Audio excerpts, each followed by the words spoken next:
The views expressed on this Turnbuckle Tabloid live stream or Turnbuckle Tabloid podcast episode do not reflect the views, thoughts, or opinions of the Rageworks brand, including the Rageworks podcast network, Rageworks content partners, advertisers, and affiliates. Viewer and listener discretion is advised.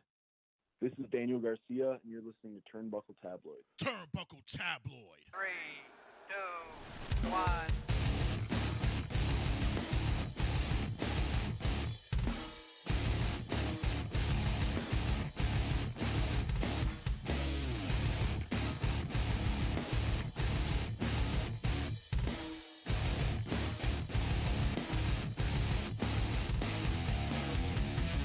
Day 866, I believe. This past week, I definitely think this month, this year, can't get any worse. Ladies and gentlemen, it definitely could get worse. I think we're going into Dark Souls 3 territory of difficulty, bro. I even think worse than that, bro. At least I can try to beat that. I can't beat the shit that's going on this year. This is just like in a like old Little Rascals fucking series. There's an episode where just the character just turns around and goes, "Remarkable." This is just Remarkable. Police shootings continue. Racists are getting a voice, or fucking like speaking, are being outgoing with them being racist. Getting a voice. They've had a voice. It's called social media. This shit is just fucking. But now it's in person, like with no. It's worse. It's turned up on fucking 11 on the fucking app, bro. Yeah. It's not so much like for me. It's not so much the fact that they're free to speak, because I don't care. I don't give a fuck if you have the platform to do it. Like, that's fine. My shit is. None of you are fucking intelligent, able to comprehend common sense, or even take any withstanding of what facts are. And common sense? And common sense. Let's tag that twice. Yeah, common sense. It's sad, dude. 100%. After what I witnessed this week with people talking to me in blatant racism and Facebook has become the most toxic social media page. I mean, for me, because I know it's already been toxic, but for me, it's been just unreal. People don't understand common sense, and I don't know, being nice to one another. It's a sad world we're living in. No, why would we even comprehend the fact that, granted, we all have different lives and we have different backgrounds and cultures and where we come from. No, that doesn't matter. No, because it boils down to, I'm just gonna label you whatever the fuck I want to label you, and that's it. That it just goes with that. Yeah, and it sucks because, like you said, you told me privately, you're like, our president didn't create racism. He just gave people the opportunity to say it louder and prouder, I guess, right? Guys, let me just preface this before we go on. Yes, this is a wrestling show. We do openings. If you guys don't know by now, opening salvo is usually our place to vent about other topics. It's funny because I've been doing this since the regular season sportscast. It's TRSS. I'll do sports, but the opening salvo was always, let me get shit off my fucking chest before I go into the topic at hand, because I mean, I would even have talked about relationships and shit or whatever. Yes, you have. I remember the episode that you opening salvo was dedicated to you announcing the divorce. Oh, please, what? Oh my God, I was in studio for that. Yeah. And the whole room was quiet, and everyone was just looking at you, and you were like, "Yep, this is what happened," and the whole thing just branched out. Yeah, so I don't want anybody saying like, "Wow, he does the cornet shit." They do the cornet. No. We've been doing this for years. So, yeah. My first time being in the studio opening salvo was just talking shit and just hanging out and talking about our experience at House of Glory. I remember when me and Mike came over. I remember that day. Oh, yeah, and shout out to all the people who are listening overseas. Apparently, we're getting a big look overseas. Shout out to all my friends, all our peoples out there in France. India. All our friends in India, in Asia. welcome. I think I'm gonna fucking Google Translate how to say hello to you guys. I think that was Wade Barrett's gift because what are they? The United whatever. What the fuck were they called? The stable. The United Nations. I don't even know what the League of Nations. The League of Thank you Nations, guys. yeah. Thank you because Thank you for downloading and streaming, guys. Yeah. So I'll just give you an idea of what's going on this side. So apparently, Black Lives Matter movement is a continuous thing. And I was looking at my Facebook timeline, and things were coming up since like 2016, 2015. About this, right? And it's just still... And what has changed? Nothing. And this is why LeBron James and athletes want to use their platform because it's not getting heard. But apparently people are upset about that. They'll love when they dunk the basketball to win the game or shoot the game-winning three. But as soon as they start speaking up and defending themselves, sort of. Remember, before they were athletes, before they were celebrities, before they were rich, they were black. Yeah. I think 85% of the NBA is minority. And this isn't even on some racist shit. Most of the league is either African American or foreign. Where's Porzingis from? And Luka Doncic, Greece. A lot of the players, it's a very diverse league. Spain. It's a very diverse league. But then people come up to me and say, I'm never watching sports again because they're promoting Black Lives Matter. Separate sports and politics. I'm like, how can you anymore? You can't. You can't anymore. You can't. You made it so I can't separate it because what am I going to do? Shoot a hoop when my brothers got shot 7 times? And then I don't know. I love these people that don't do a crime and police won't harass you. Where we've seen numerous videos of people of color and minorities who are being stopped, harassed by individuals when they did nothing. Yeah, it's a known thing. The only thing that they are is of color, and that's it. That's it. And I've said it numerous times. I said it numerous times where even I have been approached and stopped. Yep. Because I've somewhat fit a description or whatever the case may be. Well, speaking of that, you said you bumped into a guy the other day, and he said the N-word blatantly in front of your face. Yeah, this was about a couple of years ago. I was coming on my way home. I was dropping off Super Producer. I was walking down the block, and this elderly man stopped me in the middle of the street complaining about the neighborhood and just turned to me and said, the neighborhood would get better if only the niggers weren't here. And I was like, What? And I just went, you do know that I'm one of them niggas, right? Like, I know everybody's like, you just said the N-word. Listen, it's the context, ladies and gentlemen. It's how I use it. It's in the story. Yeah, it's in the story. It's in the context. Bro. I mean, unless you want to bell that off. I mean, but it's a story. I've been black since '89, so I don't give a shit. I've been black. I've been. I gave you a card in 2015. Yeah, there you go. I'll take that. I'm all right. You've Biebered in. I'm cool. You're Eminem in. I don't know if Justin Timberlake still has his card. I'm not sure if he has it anymore. No, I don't think anymore. But it kind of expired. But I'm working out every day, going to the track, and people are literally approaching me, just saying racist jokes, comments, saying that they want to piss on the Black Lives Matter shirts. Someone said that if Dominic Smith is still on the Mets by the end of the year, I will not be a Met fan no more. I was like, dude, you sound fucking racist. Like, what? Like, I can't even believe the shit I'm hearing on the daily basis here. No, believe it. But I never lived through it. Being this out vocal, out. Like everyone's like they're saying it with pride. No. Listen, I'm totally and rest in peace to Chadwick Boseman. I was about to talk to him about him in a minute. Yeah, who passed away, and I'm really because somebody just shared a meme on social media and was like, "What villain did you agree with?" And I'm like, Killmonger, straight up and down, Killmonger. I totally agreed with what the fuck he was talking about. Yeah, facts. I was like, yep, yeah, he should have just let him rock. Yep, they should have joined together or something like that. But this is no. I like I said, I don't block the ignorance on my social media page. I inhale it like I smell it like if it's a Roman candle, like a gourmet meal. I inhale it because I learned from it. I'm not like the ignorant who just want to turn it away and turn it off.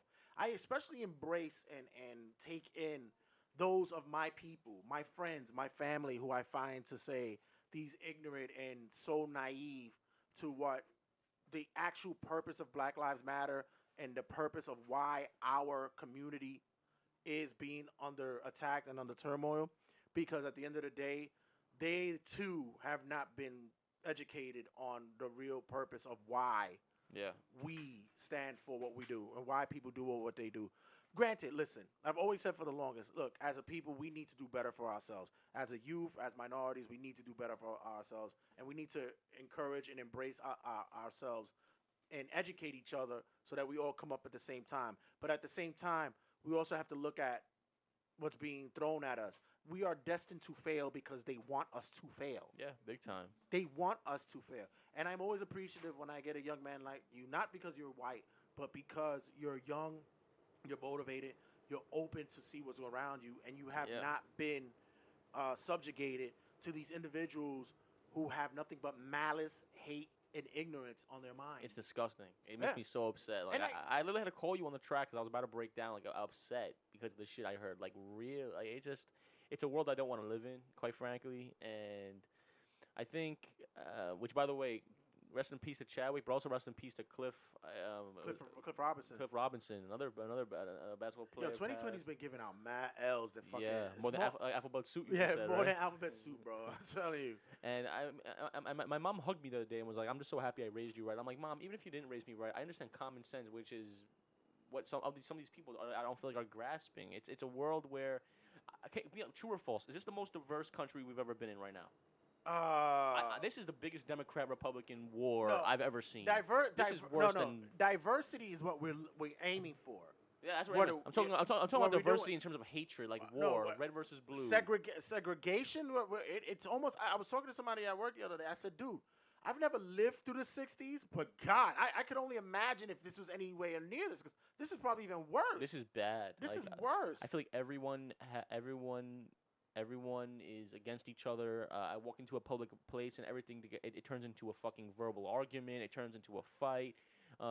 Shout out to Montakia on Facebook, House of Glory student. He even posted, he goes, "Yo, Facebook and I can't even walk outside without hearing a political argument or an argument about racism." He goes, I kind of want to stay in my house. But you know what's good about that, though? Because I'd rather see it in front of me. I'd rather you shovel the manure in front of me than try to do it behind my back. That's true. I'd rather know about it. I'd rather see it. But the worst part for me is because I'm white, these racists come up to me thinking that I'm going to automatically agree with them because of the color of my skin. They're comfortable with you. Yeah. Because so like for example, I was on the track this week and some guy comes up to me and goes, "That guy who got shot 7 times should have got shot 8, right?"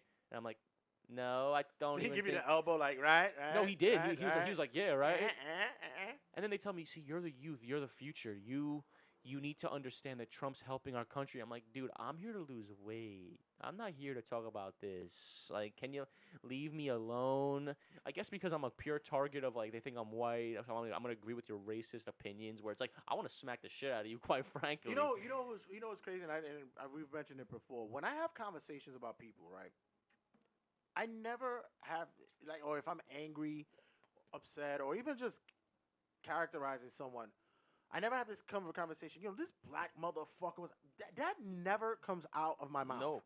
It's always this motherfucker, this dude, it's fucking, and it's like fucking John. It's like John, fucking John that be over here was John, Black John. That's what. It has to get there. It has to get there. It has to get to third base in order for you to go home. Whenever I see somebody get to that, because all these, like I said, they say in Spanish, all these morenos out there, and I'm like, oh, you got race on your mind. I like you got race on your mind. But it's crazy that we're in 2020. Yeah. And mind you, it's not like it's gonna dissipate and just go away. It won't.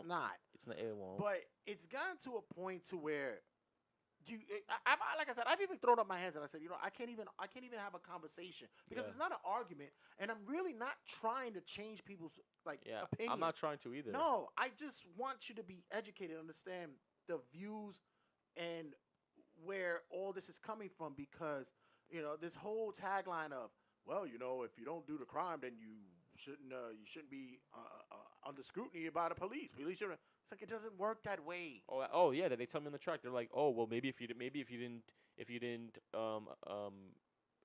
restrict from the police, maybe if you fucking listen to our authority, they wouldn't shoot you. So you know what? If I'm a police officer and I tell you to get down and you don't sit down, I'm shooting you in the back. I'm like, that is Then you exactly should what not- is wrong with the police department. And it's always been, and I've been saying it for the longest, always about these hung up individuals growing up in life who didn't appreciate what their life was mad at authority, Yep. was upset about somebody pointing their finger telling you need to do this and do that. So you said, fuck that. I'm going to go and do this, and I'm going to get a badge, I'm going to get a gun or some kind of a position of authority, and I'm going to turn around and I'm going to fucking be a bully just like the rest of them. And mind you, just like they all say, well, all cops aren't bad.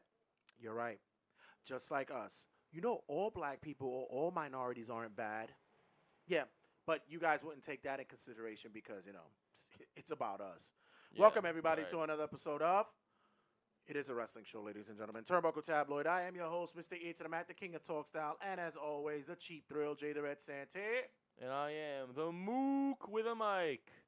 Make sure- Matthew Olskey. Matthew Olskey. I always forget you got that new tag on it. Yeah, I'm not trying to do that no more. Yeah, Matt shit no more. You got to transition. Yeah, I gotta figure it out. Make sure you check us out on all the social media outlets. Check us out on the like group page on Facebook. Numbers are growing, ladies and gentlemen. Guys, if you're on the Facebook page, I am closing out the Turnbuckle Tabloid Fantasy Football League. If you haven't participated, sorry. I gave you guys about 2 weeks to get up on it. You're not on it. Sorry, it's donezo. So Whoops. for guys who are partaking, draft order will be coming in a day or so. So be ready for that. Also, make sure you check us out on the Instagram at Turnbuckle Tabloid Podcast, as well as on Twitter at Turnbuckle Tab. Also, be sure you check us out on YouTube and on Get Vocal and on Anchor at Turnbuckle Tabloid. Also, make sure you check us out on all the podcasting outlets that's available to you guys to listen to us. Podbean, Spotify, Google Play Music, Apple Podcasts, iHeart.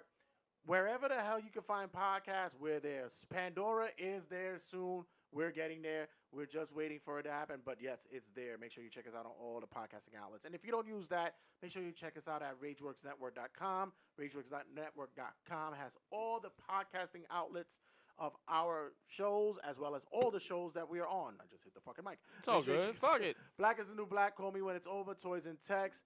Trek Untold. And, of course, Turnbuckle Tabloid is there. So make sure you check us out at RageWorksNetwork.com. Also, make sure you go and check us out on the RageWorks.net page for all things that is relevant and prevalent to all things that we deal with in the culture. Not this madness and disgusting and ugly that's going on. I'm talking about pop culture, baby. Movies, TV shows, video games, comic books is all there, ladies and gentlemen. You don't want to miss it, especially the video games that are fucking coming out in the next couple of weeks. Oh my. Oh my God. Well, what games are you looking forward to the most? I know 2K's coming out next week. I heard Madden came out. I'm like, I'm not getting Madden. I don't care. I'm getting 2K because it's an automatic free upgrade for PS5. So that's the only reason why I'm getting it now. But we got Cyberpunk coming up. Cyberpunk is coming soon. Mafia Definition. Mafia, which I'm definitely getting my hands on. Mafia Definition. Definitive Edition. Definitive Edition is coming out. Yep. Skate. Tony Hawk's Pro Skater. Which which is I'm coming buying out on 1 PC. and 2. Yep. I'm definitely. Isn't it kind of hard to play on a PC? No, because you can play with the controller. Oh, that's right. Yeah, you have the controller. The best thing about Windows is you can just plug it in on the computer and then you can play Xbox remote. Oh, With the Xbox okay. controller. My bad. That was too quick. Oh shit! I gotta try that. I gotta try that over Yeah, here. you could do that here even. So that we all well, I'm waiting for supposedly Red. I'm letting you know this now. I'm gonna give you a call one day. The PS5 pre-orders are available. You gotta run to GameStop. I heard it's very limited because of COVID.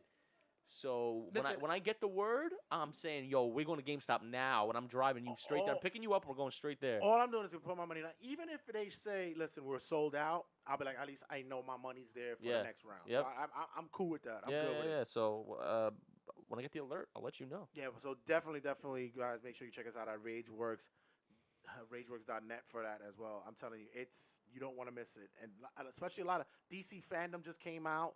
A lot of talk on there as well. What's coming out? Those Batman games, the Gotham Knights. Ooh, yes. Suicide Squad kills the Justice League. That I was like, that's the sequel. Take my money. Take my money. See what you heard? What they said? The Gotham Knights is not a sequel to the Batman Arkham games. But what the hell? Oh shit, we good? Yeah, we good. But the Suicide Squad is in the same Arkham universe Oh, as okay. the old Batman games. But the new Gotham Knights one is not because. This is not a spoiler. They already said this. Batman's dead. Supposedly. Which you know he'll be back. Yeah, But yeah, I think he plays Batgirl and Robin in that one. Red Hood and Nightwing. So I can't. I love Nightwing. I can't wait for this. I gotta shit. be Red Hood but the only thing with Red Hood, they said that his guns are non-lethal. So What? yeah, they gave him non-lethal guns. But Nah, I want the big stick from Nightwing. I like playing with the bow. the bow and the nightstick. So I'm all for it. Yeah, so guys, make sure you check us out there as well. And yeah, so what we have on tap this week? Oh, this is an episode, ladies and gentlemen. This is gonna be an episode. Pretty fun, ladies and gentlemen. Yeah. We have a really big share. Do you want me to go over the rundown? Sure. Sure. Wrestling rundown this week is we have the list, ladies and gentlemen. The list everyone's been talking about. No, it's not the list of how many people I fucked. Not happening. It's a very short list. It's like, what? Maybe.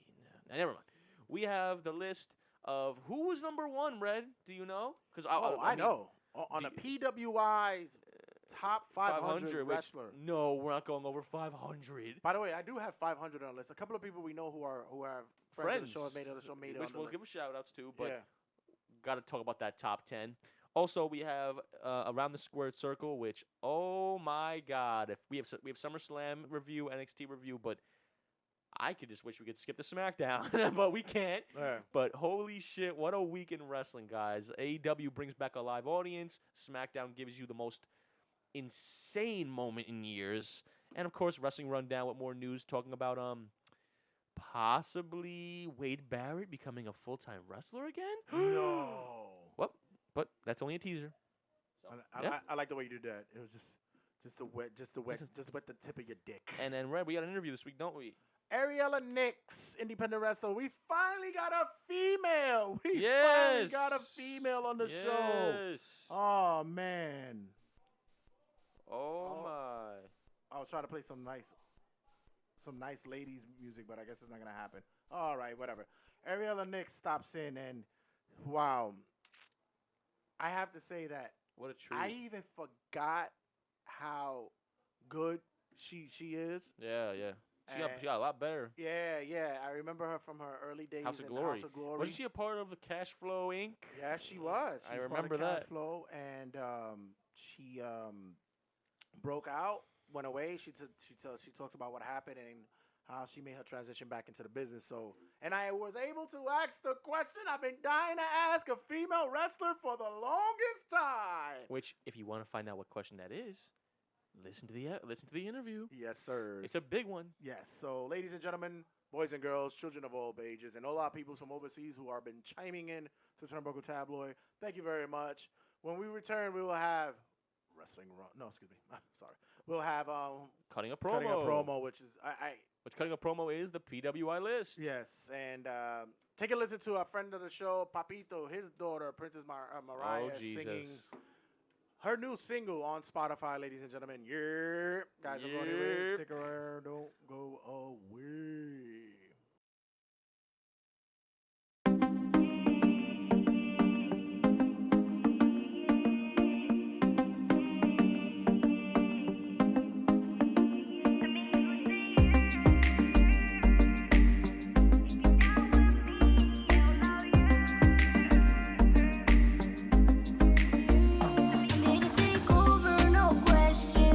Pressure, I got this. If you with it, then rock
Turnbuckle Tabloid, and if you don't listen, you're fired! Give me that fucking mic! Turnbuckle Tabloid, cutting a promo. Well, since you're anxious to tell people about what's the story and cutting a promo this week, so you might as well just go. Sure, let's do it. So, guys, cutting a promo this week is our thoughts, reactions, review of the PWI top 500 wrestlers of the past year. And I guess I'll just start off by saying the top 10. Starting from 10. Yeah. I'll actually start from 1. Oh, okay. So at number 1, we have Jon Moxley. We'll review them in a minute. I just want to go through the list. Number 2, Adam Cole. 3, Chris Jericho. Number 4, Drew McIntyre, which unreal. Number 5 is Naito. Number 6 is Okada. Number 7, Cody Rhodes. Number 8, Rollins. Number 9, Kofi Kingston. And number 10, AJ Styles. Red, take it away. By the way, phone lines are open, 315-371-4367. That's 315-371-4367. I finally learned it without looking at it. Wow, and I need to get there. Wow. I'm dying to go in that position because I don't remember shit. I kept hearing myself say it on the show. Right. So I was like, I finally got it. There's hope for us all, ladies and gentlemen. Exactly. Let's talk about the elephant in the room, Red. Jon Moxley, Me, number because 1. I'm still fat, I'm the elephant in the room? I mean, are you calling me skinny? No. You'll never give me credit, bro. You'll never give me credit. Yo, I could be a twig, guys, and he'll be like, "Yo, this fat ass across the room from me." Fat fuck. I'm getting there, but Red, Jon Moxley, number 1. Their punchline on the magazine was a new era for PWI. I guess AEW now is involved this year, and they gave the number 1 to the AEW champ. What do you think about Moxley being number 1? Wow. That was fucking shocking. To be honest, I'm not shocked because these magazines only suck people's schlongs who have the belt. But go ahead, Red. What do you think about Jon Moxley? Because it was surprising for many. Because a lot of people were thinking maybe Adam Cole was number 1 for that NXT run. A lot. So what do you think? I to be honest with you, I don't even think I would have put him in the top 10.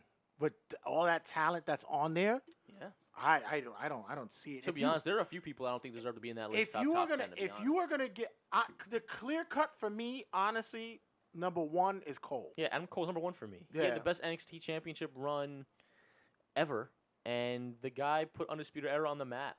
He should have definitely been number 1.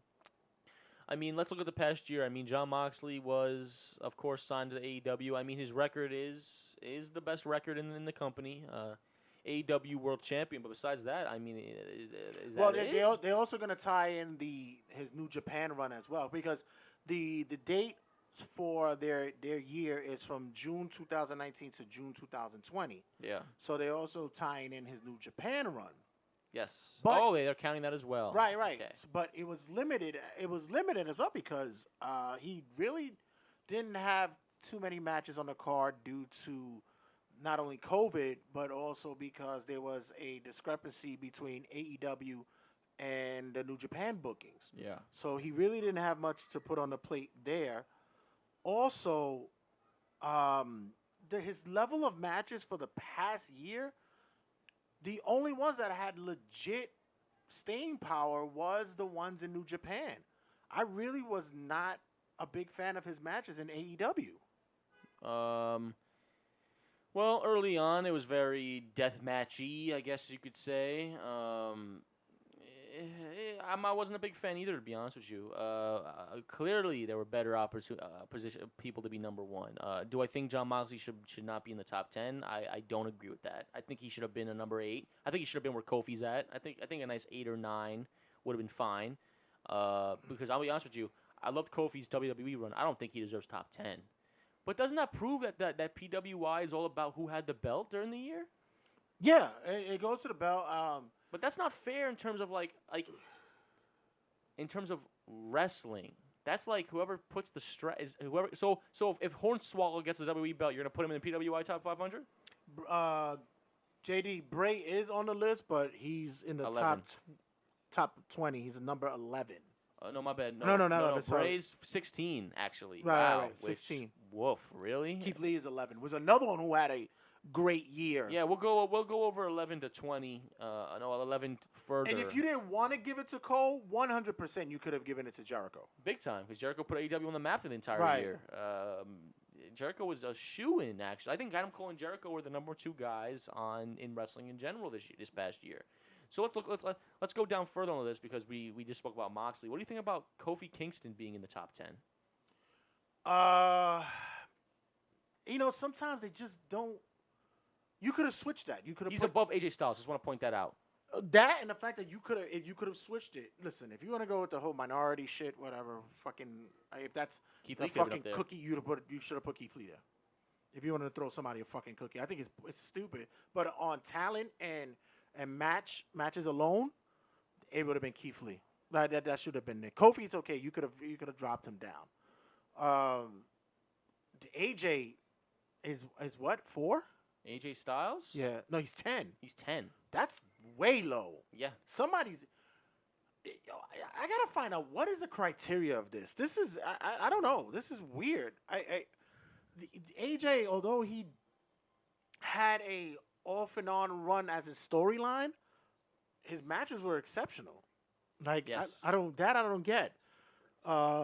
That's not his fault booking wise. Well, if you want to know the time that they're ranked, it's the evaluation period is from July 1st, 2019 to June 30th, 2020. Yeah, I said that. Yeah, You said that already. My bad. Yeah. It's based on. This is what it's based on. I have the criteria here. The criteria is based on win-loss record, technical ability, influence on the sport, success against the highest grade of competition, success against the most diverse competition, and activity. Okay, win-loss record, Moxley's okay, fine. He clears that. Basically undefeated. Right. What was the other one? Technical ability. No.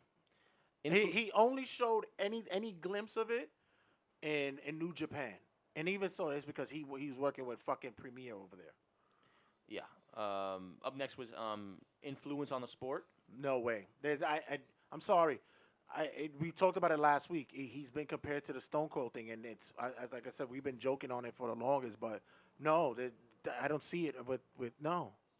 Success against the highest grade of competition. Once again, New Japan. What you gonna tell me that he had the greatest fucking looks with Kenny Omega?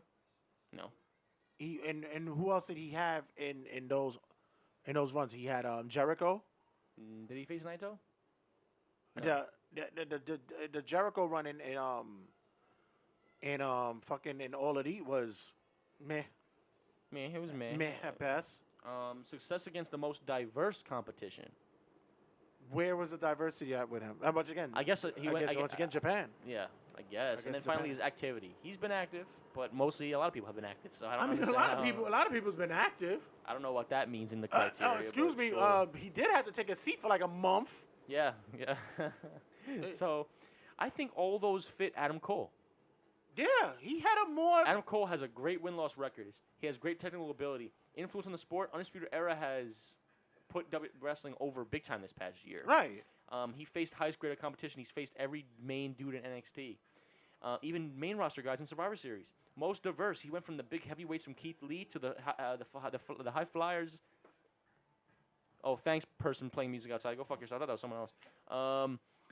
I think Adam Cole easily could have fit number 1. Pop smoke. When you think of the rest of the list, you have McIntyre at 4, which I think is great. I think it's fitting. He was WWE champion. He got basically the whole year was based on putting him over. Rollins at 8, and Cody at 7. Do you think Cody deserves the 7 spot? Yeah, Cody had some big matches from that time period. But doesn't that make him want to go up a little bit more than 7? Possibly. It's possible. It's possible. What was the surprise? What was the surprise in the top 10 for you besides Moxley? And who would you replace the surprises with? Give me a second. Let me go back to the list. I mean, Naito. Of course, they had to throw the Naito and Okada. I love Naito, but Okada didn't. I don't think Okada did really much. had much either. Like I don't. He pulled a John Cena part-time treatment this year. Right. He had he didn't really have a strong championship run. Basically, Naito he held down both the belts for the past year or so. I think Bray Wyatt should be in his spot. Rollins is he's deserving there. When you go look at the top 20, Keith Lee's a little Brock. Why do they keep putting Brock? Listen, I get it. Brock has staying power. We talked about it last week on the episode where Brock moves the fucking needle. I get it. But stop sucking him off like this. It doesn't make sense. It gives him the ego he wants. The ego boost he wants.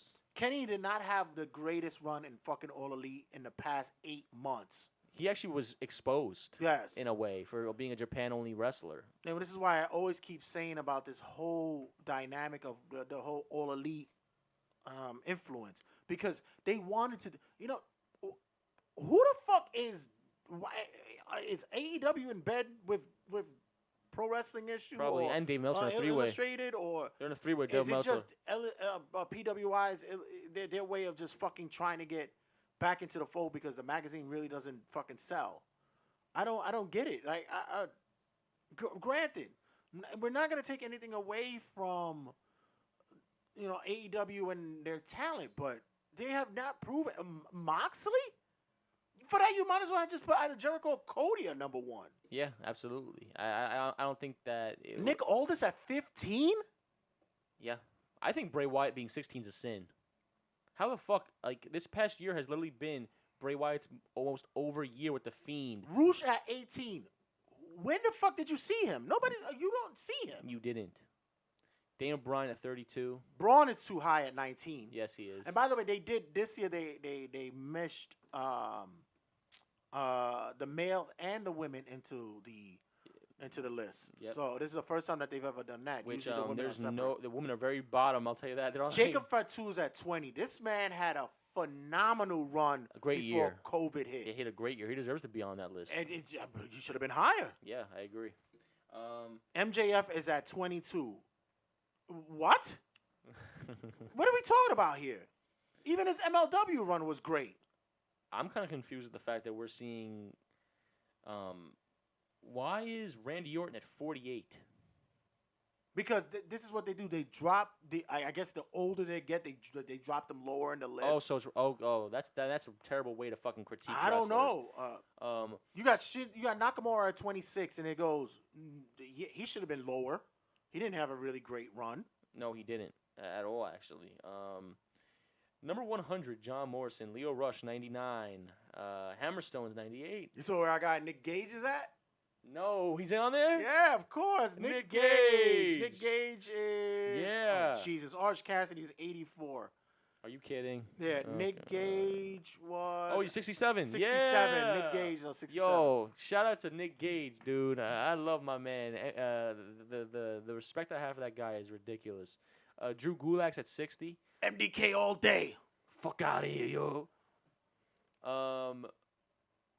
I bet Daniel Garcia's on the list as well. Yes, he is. Daniel Garcia, shout out to you, sir. Any more other shout outs you know of? It's funny because you have to see the way they split the tag teams. Oh, yeah? The tag teams is like they put 2 tag teams in one and split them.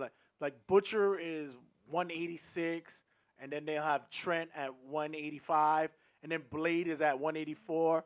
Oh, and then geez. Chuck is at 183. Like, what the fuck is this? What are you doing? It sounds like a clusterfuck. We don't want to be biased kind of bullshit. Get the fuck out of here. What are your thoughts on the effect that these magazines do to the wrestling landscape? Do you think these are needed in the wrestling business? And do you think these are actually important? Do you think this list matters? I don't think anybody takes real. I think the only one. Jon Moxley took it serious. He was like, yo, I was been a fan of PWI as a kid. He goes, yo, thank you. My heart is full. I don't think anybody cares.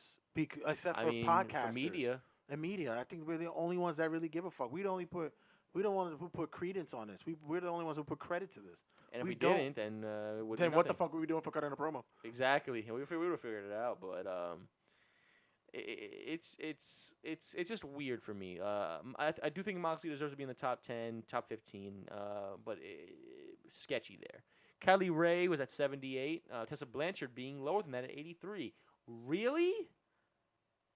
Yeah, what? Tessa Blanchard is lower than Smiley Kylie Ray?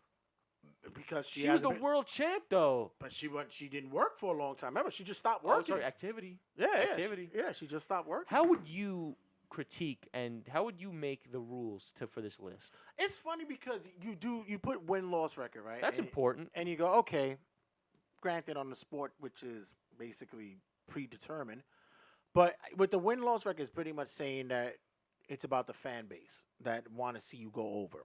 Okay, we'll get that.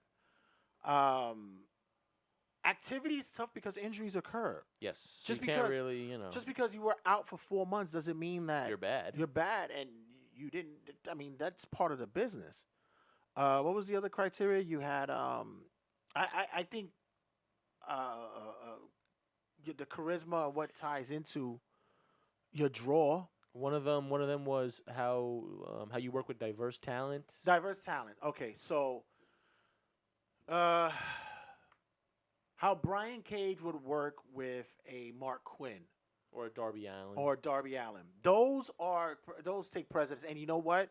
That is very key and important Yeah. to that ranking. you gotta That be able to is. work with everyone. You But gotta- yet you're not showing it here. yeah, there's no proof. You're not showing any. Shouldn't you have like proof for the number 1 pick? You should Because be like, well, this where's is the why. diversity in Moxley's his matches? Where I guess he I guess had they- that one match with Darby, and that was after the line.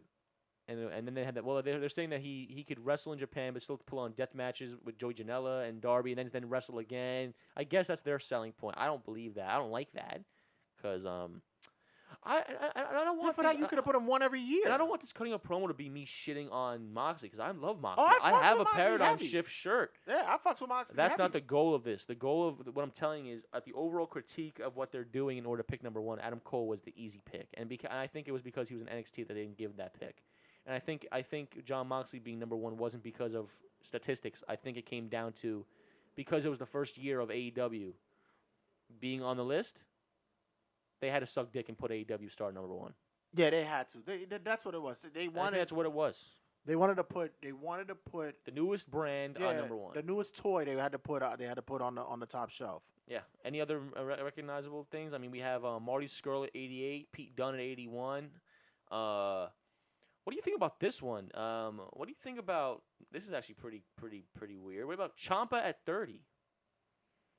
Ciampa had a pretty good year, but he was hurt. He was hurt. He was hurt for a while. Will Ospreay at 21. Well, he always clocks in around there. I'm surprised he's not even a little bit higher. So if I were to change the top 10 in my opinion, I would do this. At number 1, it would be Adam Cole. Number 2 would be Chris Jericho. Number 3 would be Cody Rhodes, because Cody, what he did for AEW this past year was through the roof. You gotta give him credit where credit's due.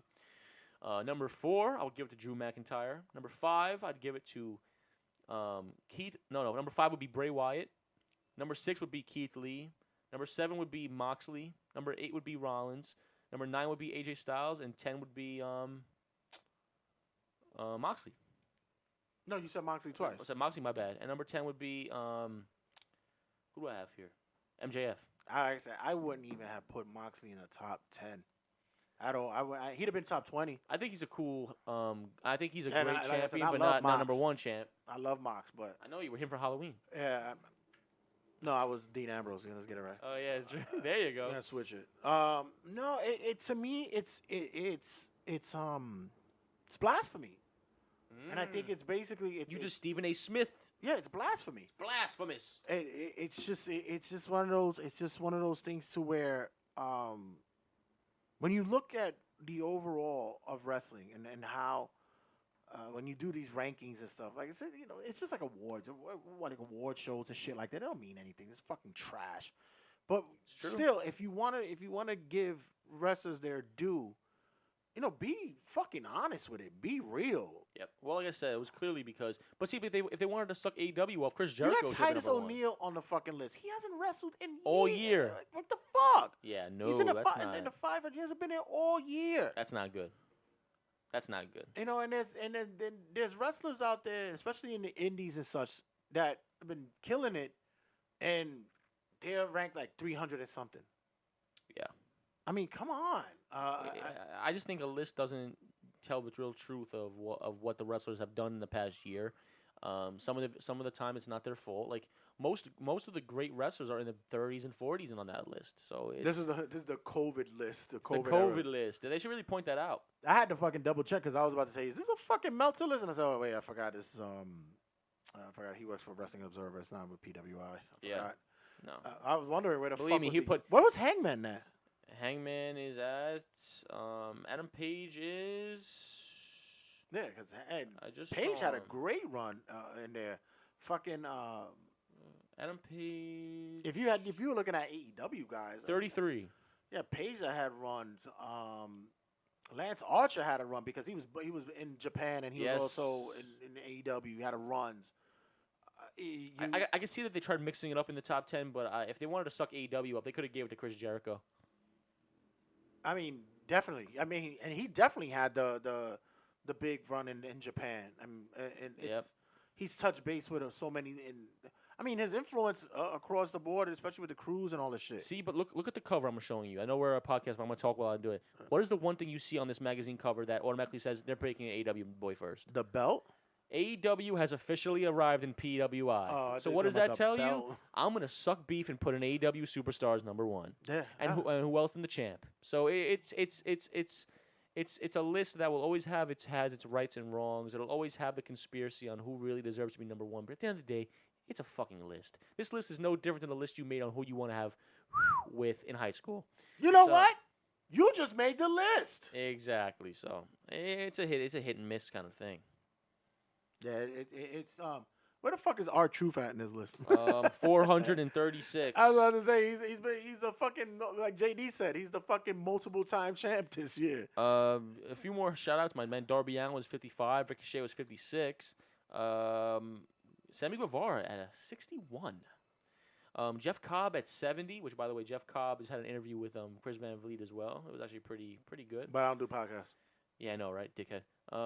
Orange Cassidy 84, Jay Lethal at 86. I don't know where Jay Lethal's been this past year. I don't know how I mean, he had a tag team run recently, but it's still like, what the fuck? Ace Austin at 94, Jungle Boy at 93, and yeah. It was Luchasaurus. Probably like in the hundreds, mid-hundreds. If Marco Stunt is in that list, you could go quit. fuck yourself. Yeah, if Marco Stunt's in that list, I quit. You go fuck off. Fuck out of here. I fucking quit. Nah, this is this is a shorter version of cutting a promo this week, ladies and gentlemen. We got more in store. We got more in store coming down the line. We have a wrestling rundown also around the square circle, and as much as we are happy to announce that we have our first female wrestler on the show to have a conversation with.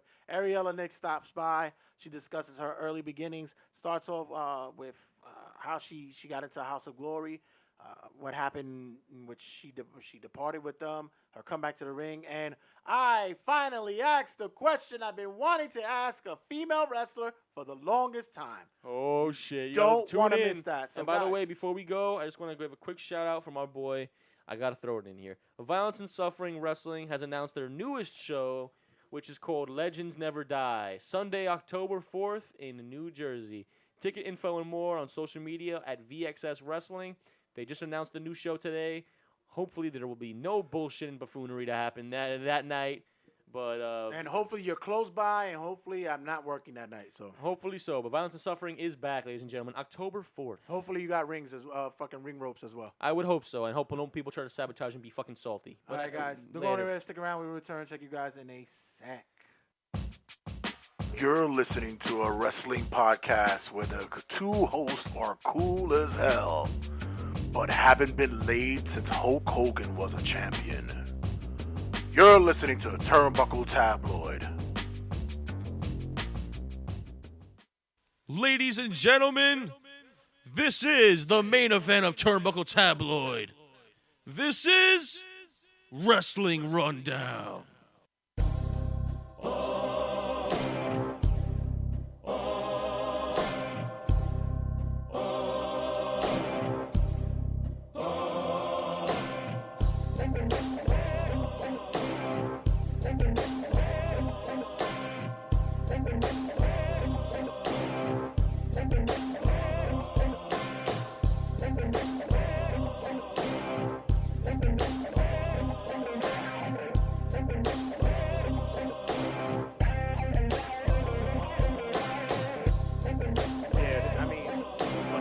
Schedule that I have is fucking awful. Yeah, I can imagine. Your mind, like the days you're off, your mind thinks you're at work. You're having work. So you get up like the other night I was here with Uncle Fred, and he knocked out. He fell asleep. Yeah, well, that's that. And then I was okay. I'm over here trying to rewire shit. because finally got the compressor. Yeah. So I'm just waiting for some cords so we can start hooking it up. Yep. Hopefully we can get some better sound on the show. Yeah, well, maybe we'll figure it out. And waiting for the cord, so I was rewiring and I was watching AEW at the same time. And all of a sudden, fatigue hits, and I'm going, oh, okay, sleepy time. Yeah, it's time to go. Fell asleep almost like close to 12 o'clock. Woke up 4 o'clock in the morning, wide awake. Oh, no. And I couldn't go back to sleep. That's the worst. So I said, fuck it. Came back in the studio, started doing some shit over here again. It's like, fuck Oh, it until sleep comes again. Yeah, no. It's a fucking bitch working overnights, bro. I It's can ridiculous. imagine. Do you ever miss working during the day? No, I prefer the nights. It's fine for me. I fuck with that. Yeah, it's plus it's more money. Shh, don't tell no one. Night differential's great. Don't tell anyone though. All right, guys. As always, I am the Howard Stern of this segment to my Robin Ophelia Olskey quippers. So Olskey, take it away. All right, guys. The first piece of news we have is, are you ready, ladies and gentlemen? Braun Strowman had a WWE Chronicle after SummerSlam this past week. And in that chronicle, Braun Strowman explained that he had many frustrations with his spot in the company last year around the time of the Elimination Chamber, and noted that he even went to Vince McMahon asking, "What am I doing?" Vince McMahon said and reassured to him that you are a top star and we need you. A few months after, nothing was coming for Braun, and Braun Strowman admitted on WWE Chronicle that it was getting so bad about his frustrations in his position that he contemplated suicide 4 times. And said that he even attempted to kill himself at some time last year. Strowman said he was losing sleep and he was stressed out over how things were going. He said he was enough, and he said that he has to thank Vince McMahon for giving him the fire to work harder.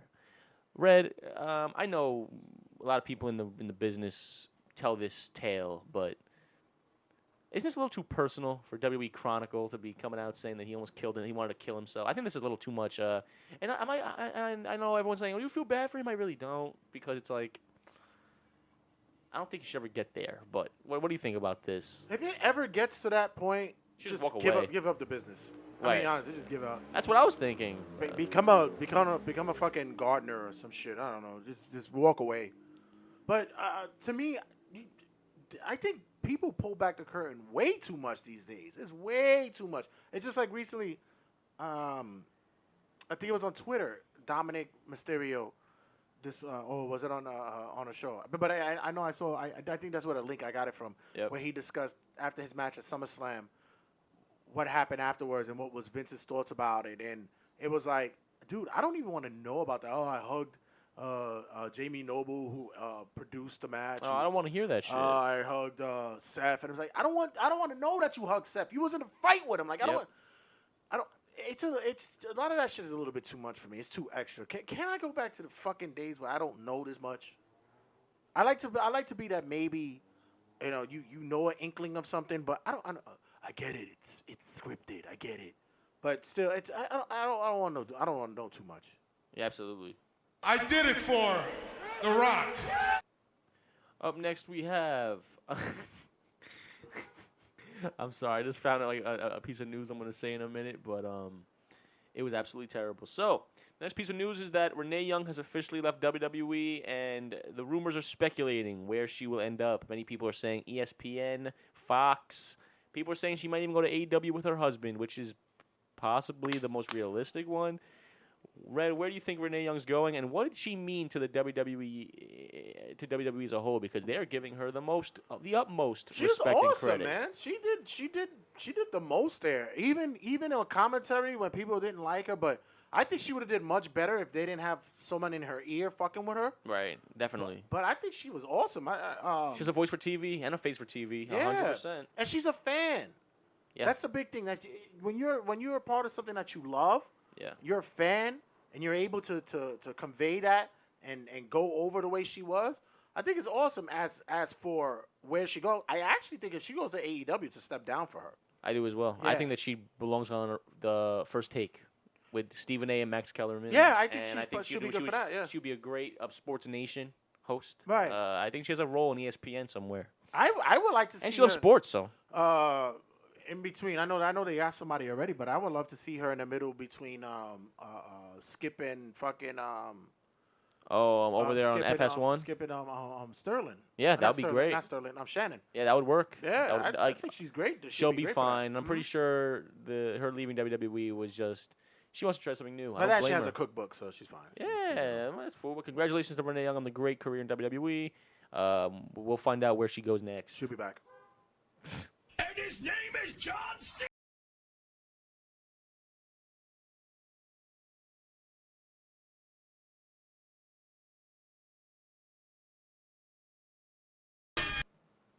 WWE Thunderdome is here and here to stay. But when things go great in WWE, fans seem to ruin it. No. Really? Since the debut of Thunderdome, there has been fun, excitement, and the KKK. What? Yes, ladies and gentlemen, WWE has found out and banned users by putting up on their cameras here's a list. Ready for this? Mm-hmm. A picture of a KKK member, a video of a murder, a full video of someone murdering someone, Fire Velveteen Dream sign, photos of Chris Benoit were shown. And recently on SmackDown, we saw Kenny Omega. That was actually Kenny Omega. And that was actually Kenny Omega. That was actually the funniest one ever, though.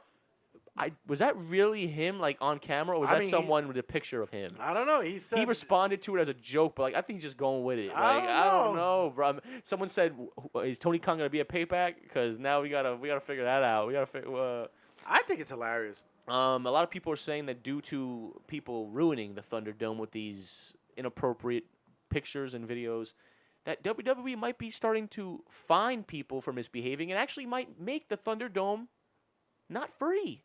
What are your thoughts on the future of Thunderdome if these actions continue? What do you mean they were thinking about not making it fucking... They're thinking that you might have to pay. They're going to do that. That's the plan, bro. This is just a trial run, baby. That is the plan. Well, but what if magically we could get fans back by early next year? Then you're going to be paying something else then, but... Other tickets. Listen...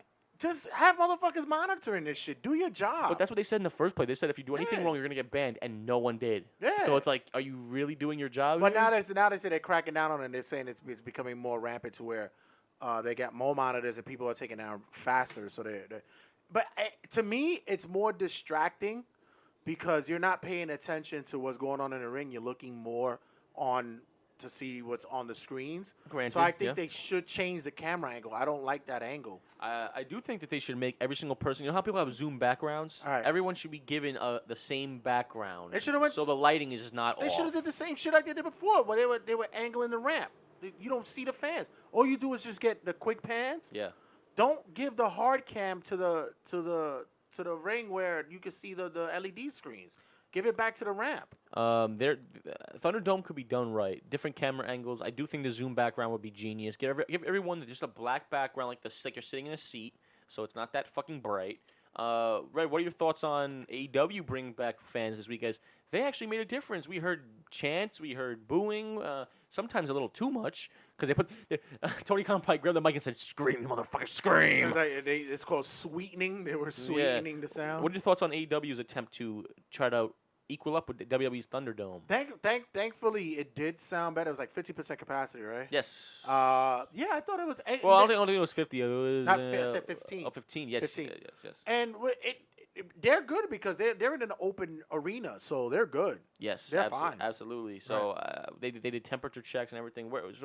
We're seeing AEW's version of fans. You can't take your mask off unless you're eating or drinking something, and you only could do that in your spot. Yeah, so you can't do it anywhere else. They're trying, dude. They're trying. So if you were to give a quick thumbs up to one of these, who do you think is doing a better job being safe and putting on a better show than a fucking boring empty arena? You got a lot of people who are sitting there talking shit about the whole Thunderdome shit, but I enjoy it. I love it. I love it. Like it has changed the game for me. But like I said, you're taking away too much from the wrestlers and the matches when you're focusing on what's on the screens. So change it back to where the ramp was. Just fucking aim the camera on the ramp and then just do the shots that you're gonna take during the matches of the fans. You don't have to have the hard cam on them. I think they should definitely switch it up every now and again. With each match should be different.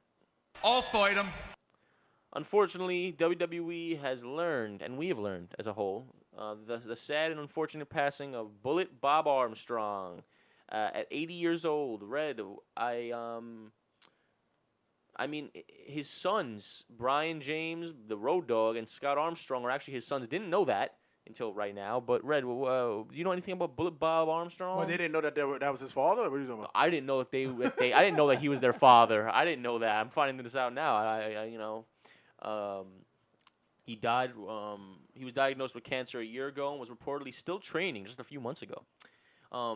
Bullet Bob Armstrong won titles in several major territories, including Championship Wrestling from Florida, Georgia Championship Wrestling, and Southeastern Championship Wrestling, among other promotions. And he was indeed inducted into the WWE Hall of Fame in 2011.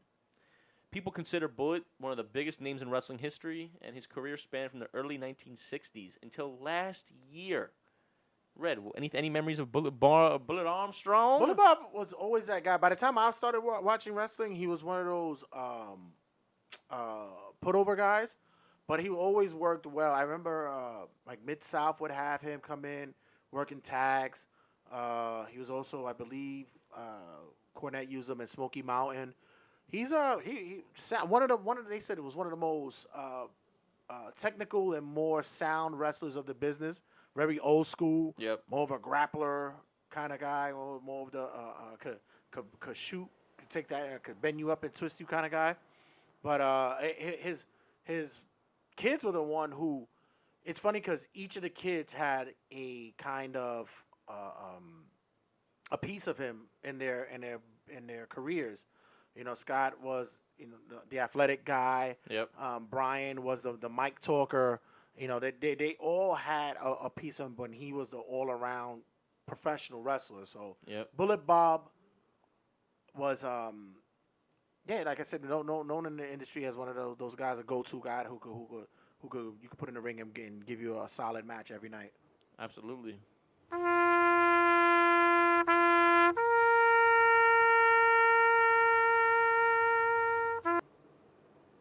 Next. All right. A lot of people are talking about Charlotte Flair and when she'll be back, but we just found out that Ric Flair was in a recent interview and said that Charlotte will be out of action for a full year, and we might not see her until late 2021. Ringside News reported this as well, but Charlotte Flair quickly shut it down. But now I'm finding out that it originally came from Rick, her dad. Of course it did. Ric Flair gave an update on her in a recent interview, and he said she's fine, but this time she knows, and her personal physician and the company doctors have reinforced it, that she can't hurry the process. So she'll be fine, just has to be patient and heal. The rotator cuffs, you got to let those heal. You got to let the knees heal. And I got to remind her sometimes, like Seth was off for a year. She's likely going to be out for a year. It's not the end, but you have to come back with being 100%. She shut those rumors down. I thought she was out because of the breast implant surgery. I guess there was more to that. Number one, is Charlotte missed? And number two, when do you think she'll be back? She'll be back. Royal Rumble? Yeah. She'll be one of those entrants that come in. She'll be the surprise entrant? Listen, need it. They need the time Miss off. me. Yeah, exactly. Miss me. Don't get go away heat. Just miss me. And I think Charlotte is that competitor that is that miss me heat, not go away heat, which is definitely a plus in the business lately. So, Rick, once again, speaking for other people but himself, seems like we'll be back soon. She will be. Y2J is telling you, if you can't say something entertaining, then shut the hell up. And the last piece of news I have here is WWE superstar Keith Lee debuted this past week, and the fans are pissed. A lot of fans on Twitter being mad about his theme song change and his ring gear change. After making his official debut on Raw, there were several changes made to the way he was presented. Lee has new shorts, and he is now wearing a tight shirt during his matches. Those are shorts? I thought that was like a kilt Exactly. fucking... That's what people are not happy about. Perhaps the biggest change. Muumuu or some shit. It's the muumuu for me. All right. Perhaps the biggest change was his theme music, and many fans voiced their concern about the change. Actually, one of the hashtags during Raw was hashtag Save Keith Lee. Keith Lee goes on Twitter and says, "The music is out of my hands. Period. Leave it be. I'll sort it out later." And in regards to the theme song, he was right. They're giving him a brand new song with lyrics at Payback. Another tweet he said was, "Leave it be and have some patience. Take a deep breath. It's going to be okay. I promise. Let me handle that stuff." And someone said, "Well, you didn't have to answer and explain why. You're you. You don't have to explain to us." He goes, "Of course I don't have to explain myself. I don't owe anyone an explanation. It is simply my way of showing respect to the people who have supported me. I don't want people caught up on small things when that should be acknowledged is on my debut. Guys, I mixed it up with Randy Orton on my first day. That's a way bigger deal than what the shit you're talking about. So have a positive light. What are your thoughts on this whole conversation with Keith Lee? I think he's gonna be done by 2 months. I don't want to be negative. I really don't, because I love Keith Lee, and they shaved him. He just looked like he just came out of a midlife crisis. Well, plus they had to change they had to change the music because the song's understandable. Yeah. The CFOs they're not with the company anymore, and they're the ones who made the theme. Yeah. And if they use it, WWE got to pay them like 50%. And they ain't doing that. Yeah, so they're not doing that.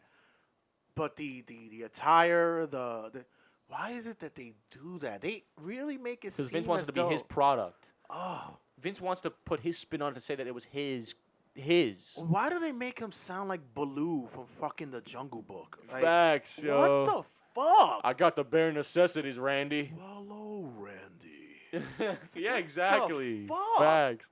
What is your review of of week 1 of Keith Lee on the main roster? Because I was so upset, and Keith Lee's telling me to relax. Cover him. He's fat. Yeah, seriously. I'm surprised Samoa Joe doesn't come back with one of those tight shirts. People are accusing Vince of fat shaming. They're accusing him of fat shaming. He does it to Owens. He did it to Owens. Put a shirt on him. But look, hey, let me tell you, fucking Joe's gonna look at Vince and be like, I know you're not putting me in no fucking shirt. Yeah, no. By the way, I'll correct myself before people already come back with me messages. No, Kevin Owens always had a shirt, but Vince McMahon told him that he's a big dude. Yeah, he's a big and back, that he needs to cover himself. Yeah. So, is there hope for Keith Lee in any stretch of the imagination here? Oh God.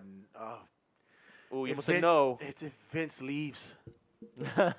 It's death. As soon as they get to the main roster, do you think this was Triple H's biggest feat to go over? Do you think this is like he was upset the most about Keith Lee? No, everybody that Finn, fucking even Drew. Owens. The only thing that's great about Drew is that he's been over. Oh, I love Drew. But it sucks because there's no fans for him. Yes, which is why they're gonna take the belt off him and give it back when the fans are back. Please, everybody who did well, Nakamura, they all went to the fucking main roster and has been trash. So to close out Wrestling Rundown, I ask you this final question. All right. Is it too soon to call Keith Lee's a main roster opportunity not a failure, but wrong? People are saying give it one. Keith Lee is the guy telling us to calm down. So are you going to take his advice and give it a chance? Or are you already like, I can't, Keith. They're fucking ruining you. I already see fucking. I already see the 24/7 championship. Yeah, I see a little fucking maybe a courtesy run with the U.S. belt. Or maybe even like they throw him in a tag team with Chad Gable and it's like the Giant and Goliath and shit like that. Yeah, I don't know. I think Walter Ricardo's telling you that it's not gonna sound good. Yeah, I'm gonna channel fucking the Grim Reaper in a symbolic form because it's gonna be dead. It's gonna be bad. Well, we'll see his match versus Randy this Sunday. Why, look at what we have here, folks! Any other news on your way? Because I am officially done with mine. You pretty much covered that. Oh, okay. Just quickly, Triple H tweeted the wrong Dominic on his congratulatory post on Twitter. It happens. He switched the name opposite, so it was actually some skinny dude with no shirt on. Oh, great! that's totally Dom. Oh, sure. We spoke about Wade Barrett returns to WWE and on NXT commentary this past week. That's good to hear. That was a pleasant surprise. It's not Stu Bennett. And they did. And Wade Barrett. I want to point out something. They did not put him on the commentary list on NXT. They put him on the superstar list. Good. Do you think we see the return of the Bullhammer? I would love to see that. That would be awesome. I think he should face Walter for the UK belt. Oh, that would be actually really good. Yeah, put that shit over. Yeah, because NXT UK's coming back. So yeah, that would be great. Imagine Wade Barrett versus Walter, son. Yeah, that's a clash. Pete Dunne. He could really put NXT UK over if they gave him a chance. Oh, him versus Pete Dunne. Him versus Tyler Bate. Trent Seven, like those lists of names are great. Thatcher would be great as well. I mean, I'm so happy. The guy could work, man. It was funny because the Fiend Bray Wyatt posted on Twitter and it was like, "Are you only back for your Nexus reunion that you were supposed to have at WrestleMania?" And he was like, "Yowie wowie! If only I'm the leader, brother." Yeah, exactly. Well, the majority of them are gone anyway. They're all gone, so there's no Nexus reunion, but there is a Wade Barrett reunion. I am so happy to hear I'm it. afraid I have some bad news. He hasn't said it yet, but it's coming. I hope so. Yeah, And that's it. All right, so I'm tapping out, but guys. All right, guys, when we come back, we'll have Around the Square Circle and as well as our conversation with Ariela Nyx. So stick around, don't go anywhere. We will return. Hey, this is Casey Armstrong. You're listening to Turnbuckle Tabloid. Nice.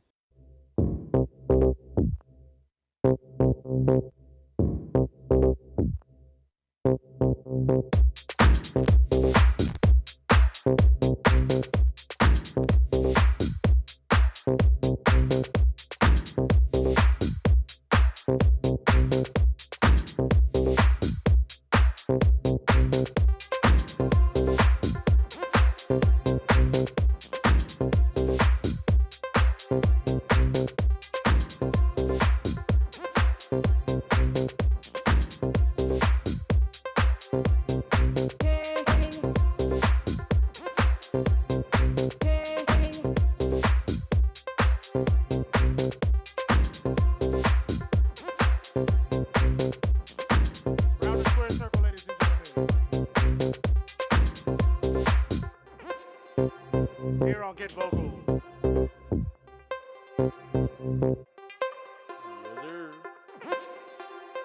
Round the Square Circle, ladies and gentlemen, where we discuss this week's review of wrestling here on Get Vocal. Episode 81 of Turnbuckle Tabloid. Who we have on the... Episode 81. 181. 181. Let me make sure. Henry, what's up, boy? Let me take this down. I got the commercial up. What's going on, bro? What's going on? What's going on? Episode 181. Round the Square Circle, ladies and gentlemen. And it's been a hell of a week, ladies and gentlemen. This is, wow. It's been something. It's been something. We have a lot to talk about, but before we do any of that, yes, Henry, you're more than welcome to join us in this, but we got to do payback predictions. Payback predictions. Payback's predictions. Everybody's like, why a pay-per-view so fast? Like right after, because I think it was because obligated. I think it was contractually obligated that they had to do a certain amount of pay-per-views in the under the month or in the year or something like that. I thought it was just because it made sense that you just had a big fucking pay-per-view and you want to get retribution like now. Yeah, and I'm all for it. A lot of people aren't happy with the fact that they have a pay-per-view the week right after, but after we watch SmackDown, they make me really want to watch it. So, all I gotta say is I see the fucking Roman agenda popping up again, bro. Because this is I don't know. But I let you. I can't hear him on the headphones. Oh, the volume's not. Is it? No, he's good on my end. Yeah, I can't hear him at all. I think these are. Yeah. Can you hear me? I can hear you now. Use the other headphones then, bro. So I hear from the computer. I'm good now. I'm good. Go ahead. Yeah, because I can't leave that up because I get a feedback from there. That's true. Yeah. So where we go? Okay. So believe me, the whole Roman thing. Yikers! Oh, my God. I am so. I woke up to that shit and I was like, oh, but.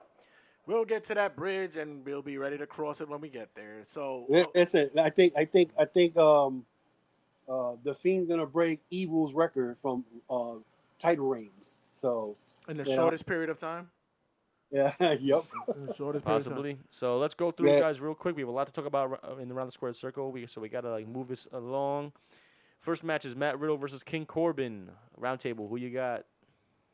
I got King Corbin. I'm sorry, Matt Riddle. I have Matt Riddle as well. I got King Corbin with a hit with the crown. With an assist from Shorty G, which I can't stand that fucking name. Yeah, that name is absolutely. Did he change his ring attire? Or he still did. got those basketball shorts. He looks brawlic now. He looks like everyone's saying he looks jacked. I don't know if they're basketball shorts or what they are, but he needs to either be in a tag team or just be exclusively the Cruiserweight champ. He needs to be in the Cruiserweight Championship picture in fucking NXT. You got the fit. You got the fit going on. Up next, we have United States Championship matches. We have Apollo Crews defending against Bobby Lashley. I think this is Bobby's time. I think Bobby wins it. I think so too. I think Bobby's gonna win it. They've been teasing it for a while, so I think he'll take it. Right? Bobby Lashley. There you go. Women's Tag Team Championship matches. We have Bayley and Sasha Banks versus Shayna Baszler and Nia Jax. I have New women's tag team champions as Shayna Baszler and Nia Jax take it. And I also think the finish is gonna have to do with Sasha Banks fucking them over on purpose. Did Shayna Baszler call Nia Jax Haystacks Calhoun? Yes. You know who Yo, Haystacks Calhoun? I saw Nia Jax pictures. looked at her. I saw pictures. Holy shit! Yo, Nia Jax looked at her like she didn't know who the fuck she was talking about. She's like, what? What a fucking What a reference. Yo, that was dying. Yo, that was awesome. Shayna wins. Shayna wins that entire night for that alone. Hell yeah.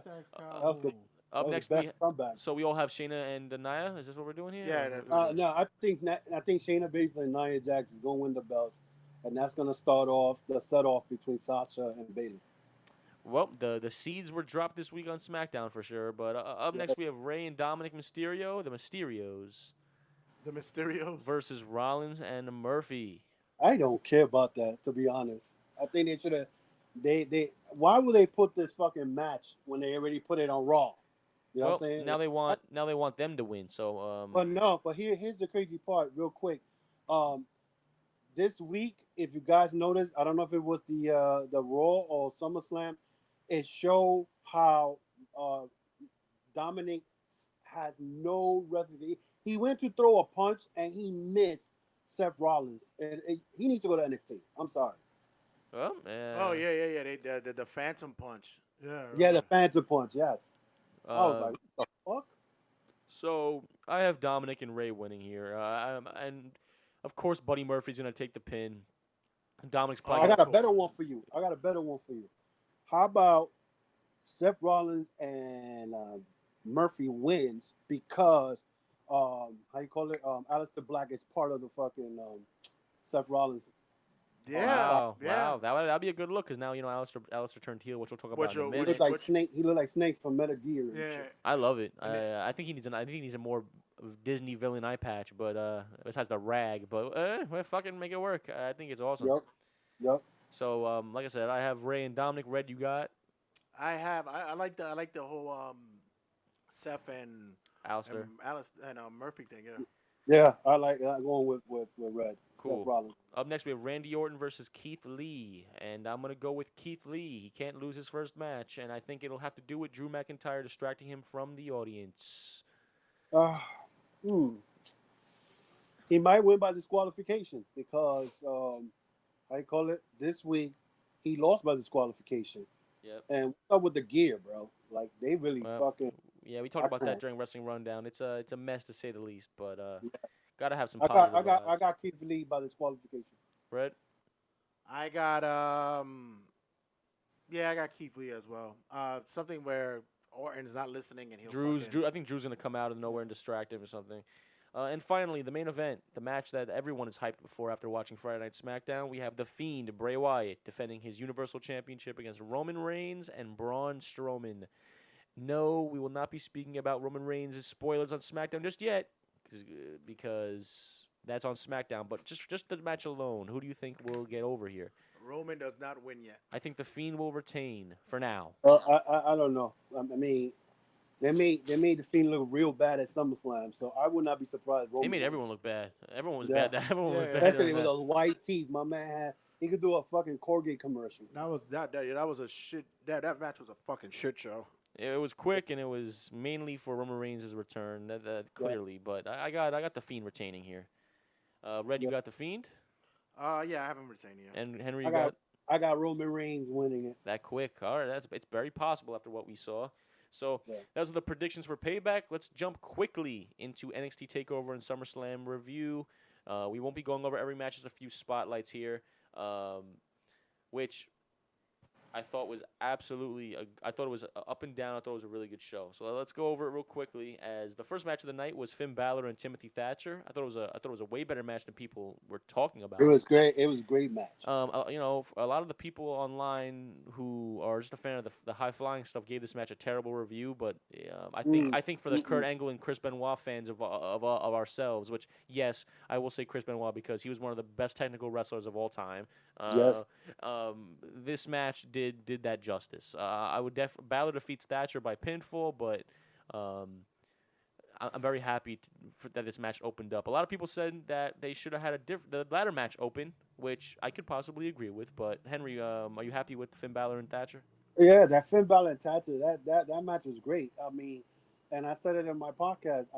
Timothy Thatcher reminds me of Zack Sabre Jr. His submission moves. Yep. And, I mean, it made a story out of it. And at first, I thought Timothy Thatcher was going to beat Finn Balor, but Finn Balor overcame. Well, I mean, he was working on that arm throughout the whole match. Absolutely. He was just stroking him like that rubber band. One of the highlights I had from that match was Red. I don't know if you remember this while watching, but during the match, Finn Balor fell down and like injured his leg, right? And you know how Thatcher like is the submission specialist, quote unquote. This is what NXT is separate from the pack, because you see that Finn Balor's hurt, and Timothy Thatcher's eyes light up like a cat with catnip, and goes, "I'm gonna pounce on that body move and fucking tap you out with that." Like it is such a special thing. The problem. And that's the problem with wrestling today. You don't see that anymore. Where a guy gets hurt and you work on one part of the body. Now they get hurt and they get their knees hurt, and next thing you know, they're flying from the top of the cage. Fuck out of here. Up next, we had the North American Championship ladder match, as we had Damian Priest winning the North American Championship in a very what do you expect from a ladder match? A very spotty match. It was very high spots all over the place. Velveteen Dream got thrown over the top. It was definitely a fun match for me. Damian Priest wins here, though. Nothing much to talk about. I know Red was vouching for Priest to win this one. So. Oh yeah, please! Thank goodness they did it right here. Yeah. The stars in the making there. Spot of the night was fucking Velveteen going over the barricade through the fucking glass. Yeah. They were very innovative, I could say. Like I said, I'm not too heavy with all those ladders. It's just way too many fucking ladders for me, bro. I think the spot of the match night for me was Bronson Reed doing that splash from the top with Candice LeRae on his back and landing on Johnny Gargano, nearly killed his ass. Yeah, no, it was definitely a fun match there. So like I said, Priest wins. Up next we had Adam Cole versus Pat McAfee in probably the most surprising match in 2020. I will give my opinion first. I thought the match was absolutely great for what it was. Do I think that he should have took Adam Cole to the limit? Absolutely not. Way too long of a match in my opinion. That's like me training to play basketball for 2 weeks and then going to the limit with LeBron. Doesn't make any sense. Did Pat McAfee show his shit? Absolutely. We gotta move it quickly, so I'm just gonna say Adam Cole defeated Pat McAfee via pinfall as expected. People give this match an A, Red. Yeah, I thought same shit. Shouldn't have went that long.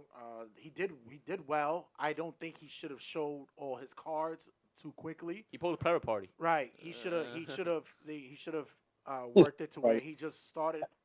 Since supposedly it's been 2 weeks, but actually he's been training for like months with Rip Rogers. So I thought that it should have been a bigger build up to where yes he loses, but he showed flashes that he was good. Yeah. And then Cole wins, and then in the next couple of weeks, the next pay-per-view or such, he progressively gets better. And he actually has a way better match. This would have been the better match. Absolutely. So Adam Cole wins there. And up next, we had Io Shirai retain the championship over Dakota Kai. That had to do with a lot of involving with Raquel Gonzalez. Shirai wins by pinfall to retain the title. Nothing crazy there. It wasn't special for me, but we got to move on. And finally, NXT Championship, as we had Keith Lee losing the NXT Championship to Karrion Kross. People gave this match not a good grade. It was, and that's not their fault. So Karrion Kross separated his shoulder mid-match, and they had to do the rest on the fly. So you got to give credit to Karrion Kross for finishing the match with a broken shoulder. Hell yeah. I don't know what's up with these fans today. I mean, I don't understand it. Fickle. That's all I can tell you. Everyone's fickle. On the SummerSlam real quick, because I thought NXT was pretty solid. Just a few things here. We had Mandy Rose defeating Sonya Deville in the loser leaves WWE match. A couple of botches there, but nothing crazy. Bayley retains the SmackDown Women's Championship on that night. Sasha Banks loses her Raw Women's Championship that night. And we have Asuka, new Raw Women's Champion, as expected.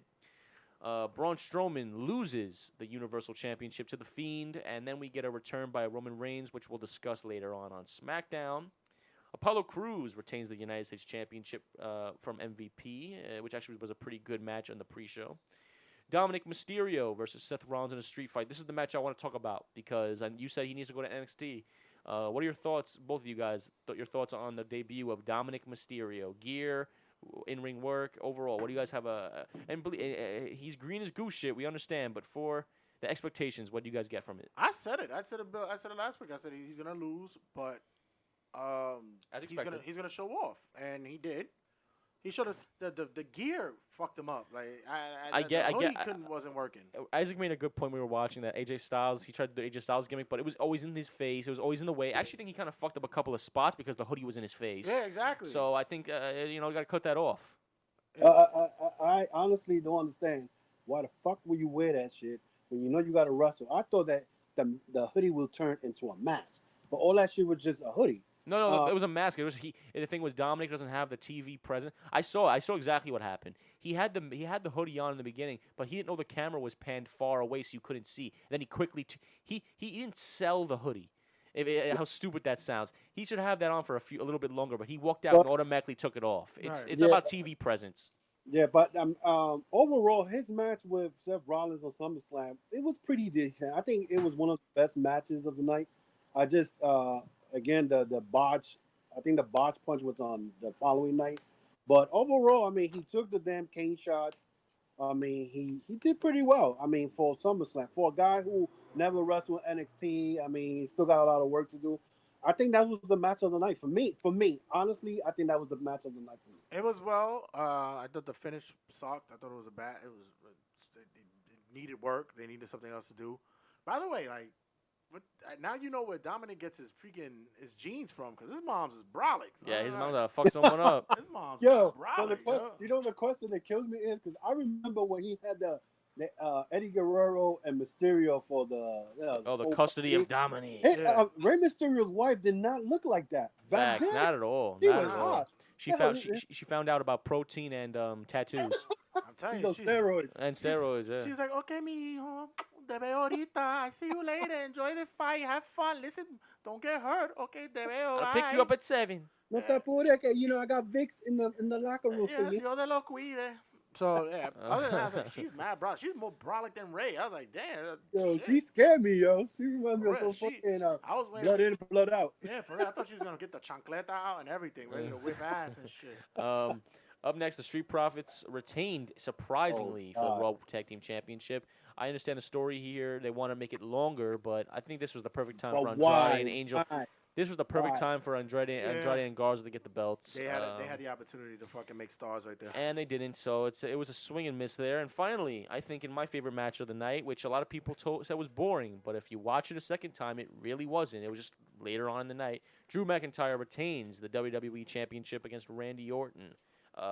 Were you guys pleased with that match? Because, like I said, it was a long night, so people started dozing off around that time. But I'll tell you, that match was technically very good. Two solid. Go ahead. Yeah, two solid guys in the ring, two professionals in there. I think a lot of not a lot, but there was certain spots that was a little bit iffy. But, of course, you got to win by the classic schoolboy. Roll them up, the roll up, sir. That alone had me bugging out at home. I'm like, did he just bend him with a backslide? Yeah, like, beats him with a backslide. He missed him with the bro kick, whatever the hell he calls it. The Claymore. The Claymore, whatever. And I'm like, you pinned him with a regular slide? Oh my God, I couldn't take it. I think they're waiting for the bigger pop. Yeah, big time. When the fans get there. Yeah, don't get me wrong. The match was pretty good. It was pretty decent. I just didn't like the ending. To be honest with you, I originally thought Randy was gonna win, but once I realized that they want this Randy and Drew story to pan out until Edge comes back, I knew there was gonna be a roll up. It had. So what you're saying, Matt? Is they're gonna extend the storyline, have Randy win the belt, and then Edge comes back and probably beats Randy for the belt. Absolutely. That's the plan. You mean have long stories? Really? The blueprint for me, what I'm seeing here is that they're going to really prolong this Drew and Randy thing, even past Survivor Series. Because think about it, they could easily make this a longer story than other people think. You can make the Survivor Series thing where they're just in the Survivor Series match. Eventually, Randy will. I'm predicting that Randy's going to beat Drew for the title in about a couple of shows, and then Edge will come back at the Royal Rumble, and that'll be the main event for WrestleMania. That's Vince's plan, and Well, I don't I blame keep him. forgetting that Edge is hurt. He is hurt, but he'll be back in time for Royal Rumble. And now with the crowd again, I think it's better off that they give it a little. What's the estimate they gave him? Like 9 months to come back? He should be back by Royal Rumble. He'll be back by Royal Rumble. He'll be back early 2021. Which unfortunately he's already hurt, but it is what it is. That's if we fucking make it to 2021. Jesus, all the bullshit going on. Shit that's going Oh on. yeah. All right. So that was SummerSlam. Just to quickly vote, guys. Would you prefer NXT better this weekend or SummerSlam? I think NXT was a better show for me, but SummerSlam was fun with the Thunderdome. Well, you mean the takeover? Yeah. Did you enjoy? Did you enjoy? I think I enjoyed the takeover better because I think one of my favorite matches was the North American title. All 5 guys. I mean, and of course, I'm a big Killer Cross fan, so watching him win the belt with a separated shoulder I was happy with that. Red, did you enjoy? Which one did you enjoy? It'll be takeover, but not by much. It was close. Yeah, not by much. It wasn't the most biggest pomp and circumstance SummerSlam, but it had its moments. Plus, we were fucking entertained by the ridiculousness. Holy shit! Oh wow! Little bit. Pops are coming. Popo's out there a little bit. What's up?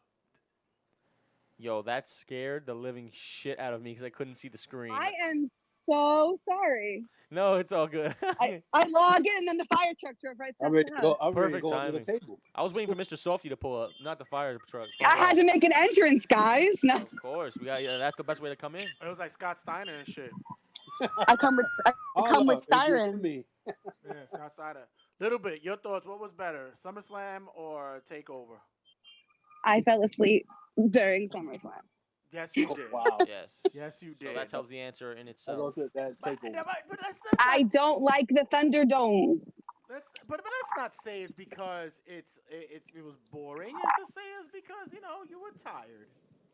That too, but I felt that it was too drawn out. Yeah, there was. They finally went back to their old pay-per-view ways. It's like, oh look, we have people here, so we can make this last long, and they shouldn't have. That is true. I like takeovers are very to the point. Like we're gonna have a match. This is the match. That's it. Like even you said it. Like the stare downs between Randy Orton and Drew McIntyre were too much. That is 100% true. There was every single match had like a 25-minute stare down in the beginning. It took a while to get started. But that was definitely Vince's call. Going, we need to make this as long as possible. Like you made it a 4-hour pay-per-view because you had people in the stands. It was the flair for the dramatics, ladies and gentlemen. Absolutely. So, before we go on to Monday Night Raw, guys, Red, I want an update on the Sean Oliver audio book you're listening to. Finished the book. The book was actually finished. I finished the book. Yeah. Let's give a review real quick. What's up? Actually, really good. Like I said, it's a book that for you guys who are wrestling fans, especially you guys who are into podcasting and stuff or into the entertainment world. What book is this? Sean Oliver's Kayfabe, the guy who runs You Shoot and Kayfabe commentaries. Yeah. Really, really good book. He tells a lot of stories about getting his Fuck production together and stuff like that. A little bit. Are we walking the dog? Yeah. Oh, okay. Yo, and Sean Oliver, by the way, hates Conan. For a good reason. Conan. Oh, yeah. Yikes. Yes. It's great. Yeah. So you would give this a thumbs up? You would suggest people thumbs up. That is it's a good listen to. It's funny. He has moments where he tells great stories about when he was with the wrestlers and such.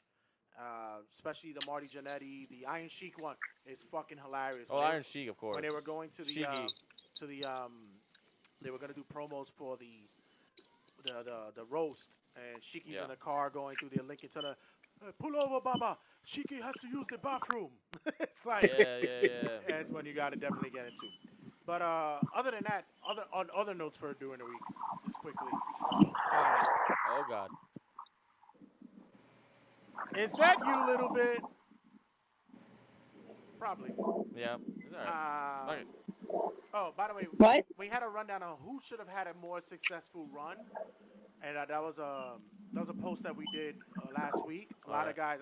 I said Taz. Who's it between though? I'll give my vote right now. No, it was a couple of people. Who are the main three? I had Taz. I thought Taz should have had a bigger run. Sure. He should have been bigger. Yeah, of course. I believe Good Dad Angel had Cesaro. Of course. That's a good one. Well, he's still not done yet. We might see hashtags for Cesaro one day. Henry, who do you think should have had a bigger run? I think Cesaro. I mean, this guy has all the accolades. He has all the skills for it, and he still. It's like they don't want to push him. I don't understand it. I don't understand it. Well, who, Cesaro? Yeah. Yeah. Well, I mean, like I said, hopefully we see a hashtag for him coming soon. But Booker T.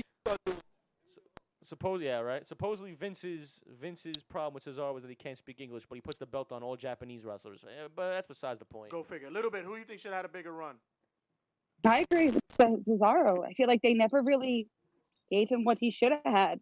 I mean, they always said to give him some kind of gimmick. He just couldn't have been a wrestler to be a wrestler. And he speaks better English than a lot of the other guys, so.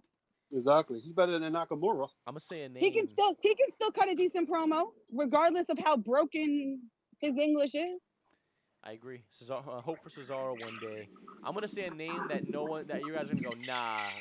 But for me, because I was a big fan of him as a kid, and I do think he had the look, he had the. I think Chris Masters got treated very poorly. Oh! Got treated very poorly in WWE. He went as far as only a tag team champion, and you look at the guy, and it's like. What else do you want, Vince? He is like the most. He has the build. He has the voice. He had the gimmick. Why couldn't the Master Lock Challenge was over as fuck? Where was my love for a singles run for my man Chris Masters, son? I forgot about him. We used to get in so much trouble for putting the Master Lock on each other. Exactly. So over. Red, do you agree with me on that though? Like, what do you think went wrong, Chris Masters? I never thought. I thought they thought he was bland. He really didn't cut promos. He wasn't. They could have gave him something. Give him mouthpiece. Give him fucking Davari or so. Give him something. He's fucking Vince's wet dream. I mean, that's what I'm saying. What do we have? Rondo said he was a big mark for Test. I love Test, but then, of course, unfortunately, he got fucked over multiple times. Rondo said he was a big mark for Test. The Boss Rich said Christopher Daniels and TNA should have had a bigger run. And What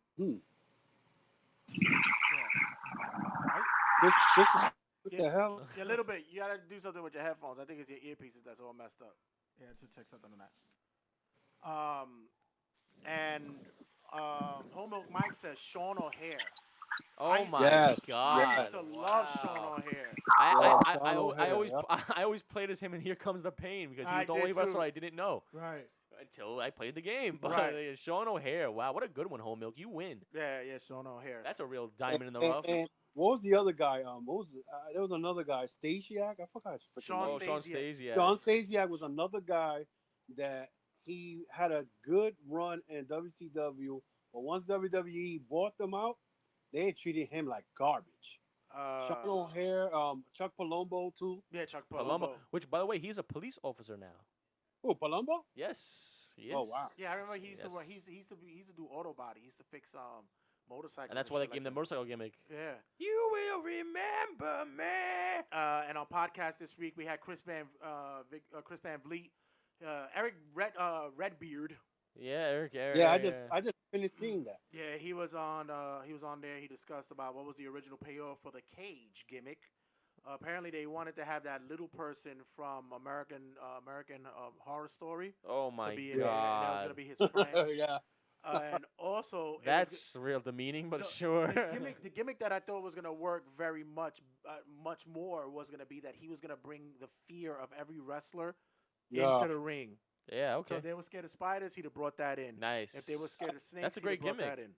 And he had another gimmick. Another plan about. I forgot who the lady he was talking about. It was like more like stalking her. Like I forgot who he said. Right. But he pitched a lot of ideas, and they never freaking used the guy like they're supposed to. They gave him fucking mechanic spider. This week on Cornette, of course, he had his take on the Thunderdome. There's a lot of screens, a lot of things going on there. And did you know the litigation that could go on with that thing?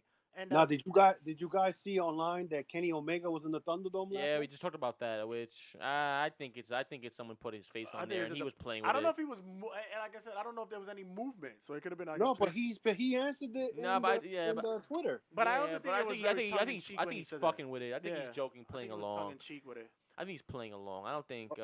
What you guys think about the Thunderdome? I mean, the bottom line, they already put a sign that says "Fire Velveteen Dream." Oh yeah, KKK, the whole nine. Yeah. They put a beheading on the fucking screen. They put Ku Klux Klan. Do you think this is gonna work? Yeah. It's gonna work and it's gonna stay. It's simple. WWE's gonna start fining you, stupid asses. They're gonna find your account and start fucking fining you. People in the crowd do dumb shit. They wear stupid shirts and have dumb the only difference is you're on the screen now. Yeah, so it don't matter. And now they're gonna get caught for. I'm telling you, WWE is going to fine these people. It's gonna happen. Or like he said earlier in the episode, he said, "Listen, they're either that or they're just gonna start charging motherfuckers for the viewing." And somebody I don't know who said that, but if they start charging it, that Thunderdome shit. Little bit said that. Ain't nobody gonna fucking pay for that shit. I gonna see that shit on TV. Also, Sonya Deville, his comments on the Sonya Deville case, they should fine him or fire them for breaking kayfabe and such. Oh, come on, man. You know she received more death threats, right? Yeah, she did. And apparently a lot of wrestlers are now getting licensed for their gun, for getting gun licenses and shit. Well, bro, 15-year-old Charlie D'Amelio on TikTok has 24/7 security in front of her house.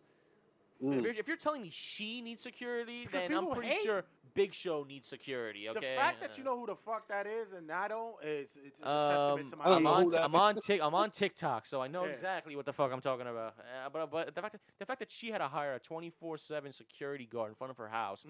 Well, that's ridiculous. All this shit with I mean, this thing with wrestling fans, they getting out of fucking hand. Like really, like.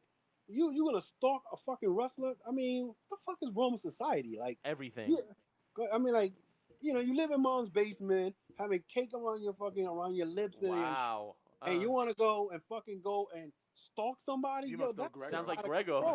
You must know Grego.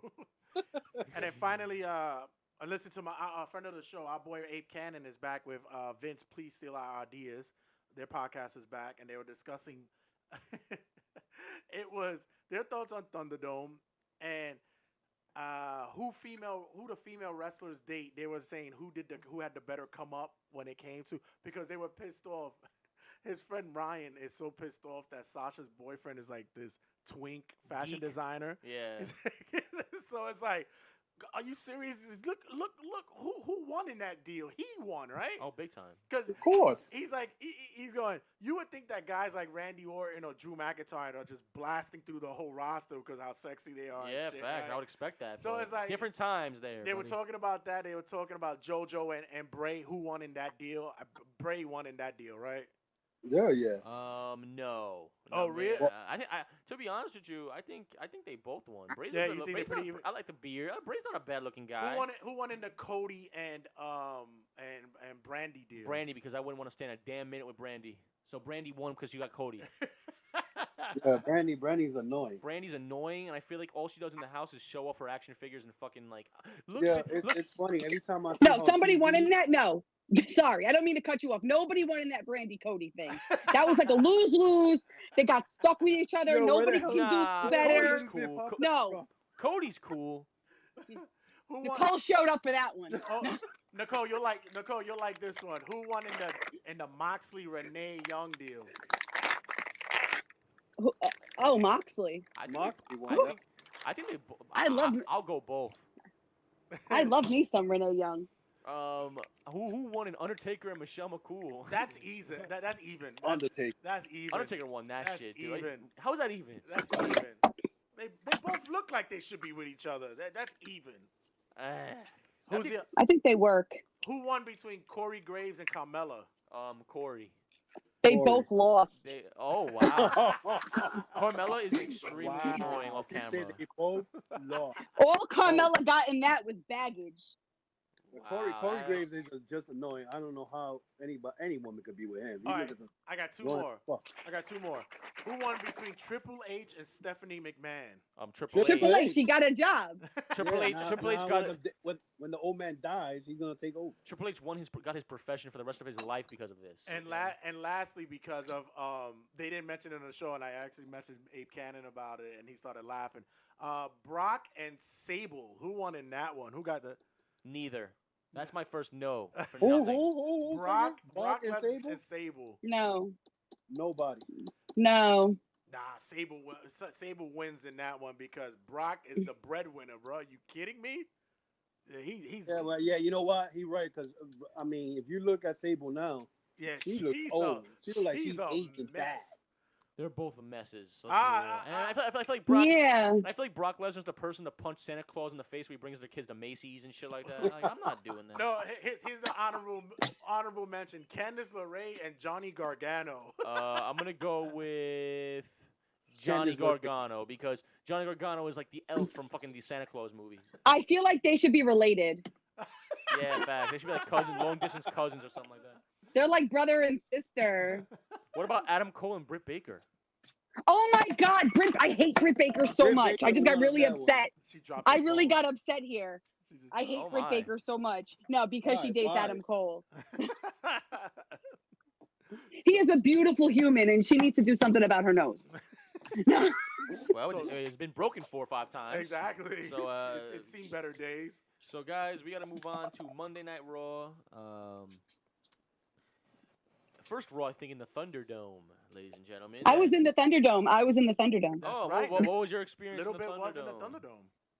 I took a selfie with Shayna Baszler. Very nice. And then it kicked me off after 20 minutes. It said, "We hope you enjoyed your time." Do you think it's because No, you didn't take it because you was on your computer when you was on the Thunderdome. Yes. Oh, okay. No, I thought it was like you was on your cell phone and you took the selfie. Because I was. So let me ask you a question. That's why they kicked you out. Y'all guys did the Thunderdome. Yeah. And I keep hearing people getting kicked out. Yeah. Like, if you already signed up and registered and you got the link, why people are getting kicked out? I know Rondo. And I also didn't. They didn't let me in till 8:15. Well, here a few of the problems with the Thunderdome right now. People are saying that they tell you not to refresh on the page, and because if you refresh the page, you get kicked off. Might I add? This is a fun note to say. Not a fun note. This is a necessary note. That link is a one-time link. So, for example, if I'm Rondo and I press the link on my phone and then refresh to check out my Facebook, I can't go back on that. It's a one-time link. If you refresh the link, you are not welcomed back. So a lot of people are getting kicked off for refreshing their feeds and doing other bullshit. Yeah, they also tell you if your internet is somewhat sketchy, they will sign you off because they don't want anybody freezing or lagging. The whole thing. So they said any sign of your internet connection being bad, they will kick you out. Yeah. I'm not going through all that shit. I watched that shit on TV. And Little Bit she had a call time on her email that said 8:15. Yeah, I had a call time for around 8:15. 9, and I got in pretty good. We were here at SmackDown. I did great. So I guess they're doing what you call it. They're doing rotations, of course. Rotations and yeah, shit. yeah. So what we got on Raw? Let's go to Raw real quick. As Drew McIntyre opened up the. Here comes the ice cream guy. Yeah, Mr. Frosty. Oh Jesus Christ! The noise, ladies and gentlemen. The noise from the Grinch. The show started off with Drew. The show started off with Drew McIntyre kicking off Monday's show with great pyro and all that. He said his win was hungrier and he had more drive than Randy Orton. Then a door slammed, and I'm playing. Randy Orton and Drew McIntyre go back and forth, but at the end it leads to Randy Orton punting Drew McIntyre in the head, not once but twice. He missed the second kick. All right, Henry. Listen, don't be Matt Jackson here and fucking listen, fam. Let's keep it real. He missed the damn kick. But is it overkill though? Was it like really we needed the 2-punter? Like I think it actually made the move look weak, but now you need to sell the brain injury now. Come on. Well, now they're saying it's a career-threatening injury, which we'll talk about in a minute. But that was the opening to that. It was a great opening for me. I love Drew and Randy any time of the day. Up next, we had Shayna Baszler versus Bayley. But before that, we found out that Nia Jax is back and from her suspension, and the world gone mild. No one cares. Baszler out-wrestled Bayley, but at the end, Nia Jax gets involved. Yeah, I mean... Is that Nicole? Nicole, what are you doing over there? She's cooking. Nothing. No, I'm not actually. You closing doors and shit. Like, what are you doing over there? Just closed the refrigerator. No, yeah, right. Yeah, that mic. Yeah, close the refrigerator. That mic is good money over there. Nia you should get one. Nia Jax eventually gets involved. All right, just for that, I'll put you on mute. Don't worry, I'll leave. Bye. Nia Jax targets Baszler, drawing it as... She left. Oh, she left. Whoops. Wow. Why'd Why'd you leave? What's wrong with you? So sensitive. God damn it. Nia Jax targets Baszler and draws a disqualification. While Nia Jax and Baszler start beating up each other, Sasha and Bayley run for the hills. Shayna Baszler and Nia Jax look at each other and team up to go against Bayley and Banks this Sunday at Payback, which we already did predictions for. But Bayley lost via disqualification by Nia Jax. Up next on Raw, we had Aleister Black joining the Kevin Owens show, and Kevin Owens with that wonderful tie welcomes back the new heel Aleister Black, kicking Kevin Owens straight in the face. What do you guys think about heel Aleister Black? Because I think this is what should have been done since the beginning. He looks like a true Metal Gear Solid son of a bitch, and if this is I'm seeing a lot more heel turns than face turns lately. Are we having a hard time creating faces? Yes. NXT has the biggest problem finding faces. Yes. Henry, what do you think about Aleister Black's heel turn? I mean, it was good. I mean, I liked it. The minute he came out with the old black looking like Snake from Metal Gear, I was like, I saw it coming. Yep. But to do it to Kevin Owens, now the question is, why did he do that? Why Kevin Owens? But I like this whole, if he joins Seth Rollins, is he going to even make it even better? A little bit. That's a good question. I've got to ask that one. Aleister Black and Zelina Vega. Who got to come up on that one? Aleister Black. Zelina's fucking hot. Up next week, I think Aleister Black's heel turn was... Who got to come up a little bit? Oh, she's here. I didn't say that. Aleister Black. Oh, okay. Yeah, I came back for that. I'm still here. I'm listening. I just don't like you. Aleister Black, definitely. She's something. Ooh. Yeah. So yeah, she gets the win there. And mind you, we've seen you. Did you get to see her in person? Yeah. Oh my God. Yeah. She knows what's up. She's like hood shit. Yeah, she knows what's up. Her and Mia Yim from the same street. Yeah, it's like she's like, and I'm like, damn, where the fuck you? They're one of those like, what happened here? How did this happen? Yeah, exactly. Like, you must be funny. They hid you somewhere. So I guess this is gonna be a new program with Owens and Aleister Black, and I'm sorry, but anyone from the Indies could say this is dream worthy. So I don't want to hear anyone complain about this shit. Up next, we had a It's gonna be a good match. I don't want to hear no complaints out of that fucking stature because that's an automatic fucking great product. Up next, we had a fatal 4-way match for the 24. Gotta catch myself because little bits here. 24/7 championship. Oh, I gotta make sure. No fuck ups here. Shelton Benjamin defends his title in a fatal 4-way against Cedric Alexander, Tozawa, and R-Truth. Quick match, but Tozawa defeats Truth, Benjamin, and Alexander to win the title. Are we enjoying the hot potato of this belt? No, I'm not. That belt should be in the underground. Beautiful Raw underground. Put it there. Why the hell? It's like they put in too much focus on this 24/7 the last 2 weeks. I'm excited. I'm excited for the winner to be like a Riddick Moss, and he brings it to the underground and says, "If you could beat me in this fucking ring, in underground, then you could take the belt off me, but not in the wrestling ring. I want you in this. I want you here. There's a story to tell there." So, Tozawa once again. Why are we still doing this? I guess we'll find out. It's Vince McMahon's one thing. Vince probably said, "Okay, guys, we'll make it more serious. Can I keep my ninja?" Great. Good shit. Randy Orton punts Drew McIntyre again.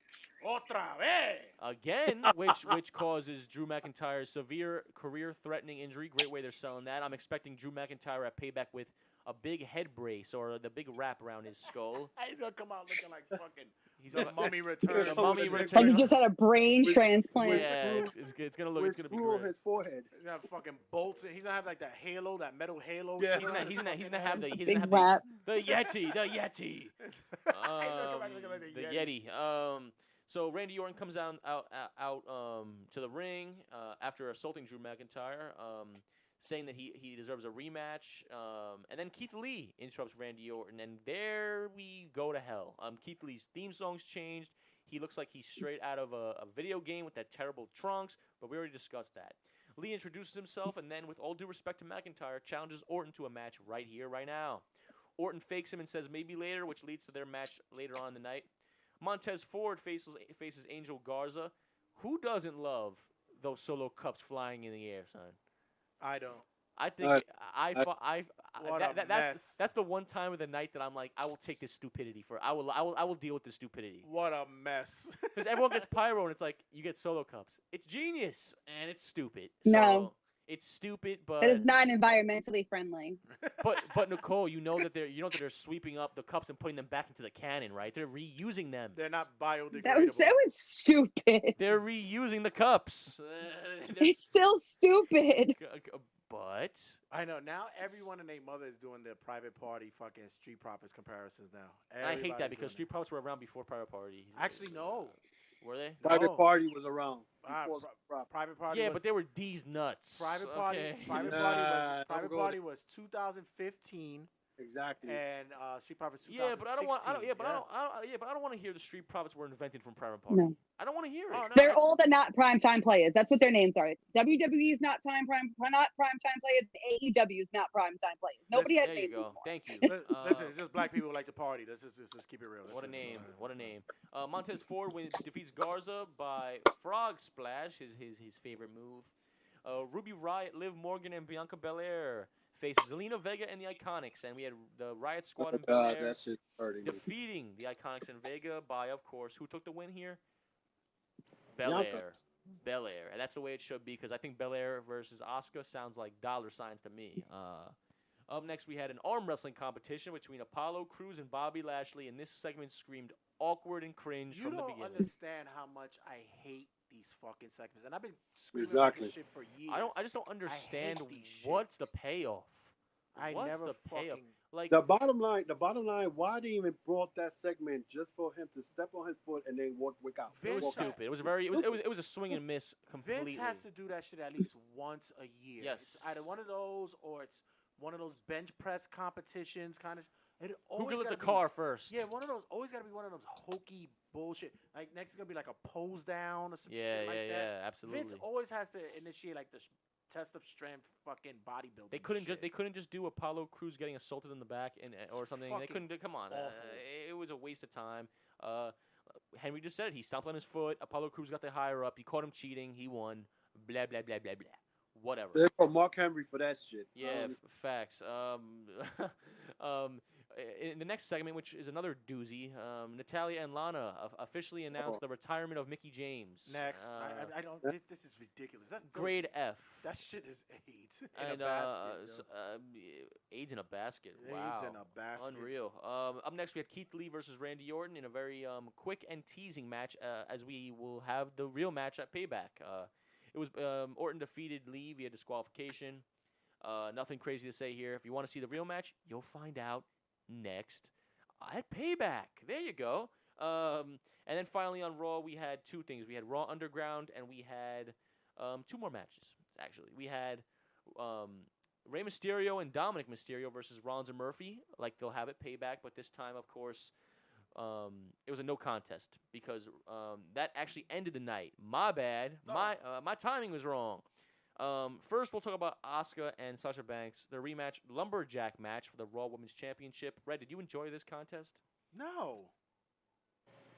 Not at all. Bayley tried to introduce a steel chair, but then Shayna Baszler cut her off. Of course, the lumberjacks were there to stop Bayley, blah, blah, blah. Asuka defeated Banks as expected. Let's move on. Raw Underground was very quick and boring this week, I'll be honest with you. I know that they started 10, so you're only going to get like 2 or 3 segments out of the whole thing, but can you make it a little bit more meaningful? Jesus Christ. A little more. Where are the strippers? Where's the lights? What is it? A little more chutzpah. Put a little more chutzpah. Yeah, I need something. And finally, which, by the way, 2 segments from Raw Underground was confirmed cut, which Dolph's fight was one of them. Oh, yeah? Vince scrapped it and said, we don't have time. We have to put more time into the retribution thing at the end. So didn't Dolph Ziggler fought Lashley? Yes, he did. But Dolph and Ivar was scheduled this week, and it was already and it was filmed and it was cut. Also, one of Shayna Baszler's goons, one of the girls from NXT, actually had another squash match that wasn't filmed, that wasn't shown on TV as well. So a couple of segments were cut off. And finally, we had Rey Mysterio and Dominic Mysterio versus Rollins and Murphy. Ended up being a no contest as Retribution. The team of, I'll give you my guess right now, the team of Dominik Dijakovic, Brendan Vink, Mia Yim, Chelsea Ember Green Moon. and Ember Moon's hurt, brother. I wish, believe me, Ember Moon's actually supposedly career threatening. It's really bad. So let me get this straight. So Vince McMahon shows up at 7:30, and this is what broke down the script and gave us this. Yes, and right. ended up in a no contest because now they want the real match at Payback, which I think Retribution will interfere again and show themselves. I think the team is 5 people. I think it's Dominik Dijakovic. I think it's Brendan Vink. I think it's Chelsea Green, Mia Yim, and one more person, which I'm going to go with a guy, and I'm going to take, I don't know who, but that's my pick for the Retribution. Maybe Shane Thorne. Maybe Shane Thorne would be a good pick. And if that's who it is, I'm all for it. Those people, I love every single person that I listed. So that was Raw. We got to keep moving. So let's go on to AEW Dynamite. Thursday Night Dynamite this week, ladies and gentlemen. But I will put it first because I like to switch off WWE, AEW. You know what I'm saying? So I know Red loved AEW this week. Oh, yeah. A little bit. I know you loved AEW. She's gone. Yeah, she's gone. Oh, she left? Yeah, she's gone. Yeah, I need to start getting. I need like a so small screen or something like that. I need to see what we're doing here. AEW was real interesting this week, and let's go through it. Night started off with a gauntlet match between the Young Bucks, FTR, Best Friends, and the Natural Nightmares, and the winners will face the tag team champions at All Out. And I will lead this off to Red because my power went out from the storm, so I have no idea what happened during this. All I know is you said it was shit. Oh, yeah. These opening matches when it comes to this tag shit is fucking terrible, They need to stop with these tag matches opening the show. And it just, everything goes out. Oh, by the way, whenever FTR's in a match, you must follow fucking tag rules, apparently. Which, let me talk about that for a minute. Which, by the way, real quickly, if you wanted to replace that match, you could have easily had Matt Hardy and Sammy open the show. Just want to point that out there. Yeah. But I just don't know why the hell they put the Natural Nightmares in a gauntlet match, trying to make them like they are top 5 ranked. Are they top 5 ranked? They're not top 5 ranked. Oh, then that doesn't make any sense. They fucked up on that one. Yep. And the Best Friend match against Young Bucks, that was pretty good. As with the way it ended with Hangman pretty much Best Friends hopping them. So it's kind of a little setup. I mean, and FTR was going to win that shit. We already knew that they're going to win it because that's the setup for the All Out. They're going to win the tag team belts. I'm telling you. And Henry, I know this is going to be hard because they didn't give much explanation, but Red was asking for an explanation as to why Tully Blanchard's now with FTR. Can you give him a little reasoning there? Well, I mean, the way I see it, like I said, most likely they are going to do the Four Horsemen. Tully has he owns the fucking rights to that shit. And he already got Sean Spears, and then all they got to add is just Hangman Page, and Hangman Page is gonna end up being part of the Four Horsemen. Yeah, but my problem was that all of a sudden he just jumped on the fucking screen last week and was like, "Yeah, their partnership there." And I was like, "What the fuck happened?" Yeah, there? I don't know because they said that supposedly they were saying in the past couple of weeks they were highlighting that during FTR's matches that Tully was in the audience, scouting them out. He's the crazy part, and this is why I get mad with AEW. Because if that's the case, then when they signed that contract, Tully should have been in the room, not R. Anderson and Hangman Page. So I don't know where all of a sudden now. But then again, I remember watching AEW Dark a couple of weeks ago, and they were coming out to wrestle, and Tully Blanchard was outside, inside the entranceway talking to them. Yeah. And then, so I mean, I don't know. 1 minute it looks like R. Anderson's gonna join them. The next day it's totally out of fucking. It's a mess. At the end of the day, we'll find out. We'll figure the Four Horsemen's coming, Henry. And if I were to take my guess, it's gonna be FTR, Hangman, and then Sean Spears. Which a lot of people are saying Cody would be a part of it, but there's only Cody's 4. not gonna be part of it because if Cody was gonna be part of it, then you would not have the Dark Order and the Nightmare family war going on right now. But and right now I think Cody is doing some film with Steve Amell, whatever, from Green Arrow. Right. Yeah. He is. He's gone for. Which, by the way, everyone's asking where Cody's gonna be. Cody's gonna be gone for a couple of weeks, maybe even a month. Filming a show with Stephen Amell, which is a great friendship and partnership there. So Red, still doing Arrow? What the fuck? No, it's a new show. Red, what are your Jim Cornette was not happy with how Brody Lee squashed Cody last week. Do you agree with him in that way? He's not happy because they don't like who they put the strap on. That's why. Oh well, I disagree on that. I thought he was upset at the fact that they didn't give Cody any offense because it's not believable. He appreciated that how it went. Oh, I'm opposite. But he just doesn't understand about how they put the strap on him. But who else are they gonna put it on? You got to put Dark Order over somehow. You spent so much time building this shit. I mean, Brody Lee is the guy. I go with the whole fact with this whole shit with this old dark motherfuckers kind of thing. Like, I never want to see any of those guys have championships. Like Undertaker got championships, but he didn't get as much as he could have. You know what I'm saying? Yeah, but he doesn't need it.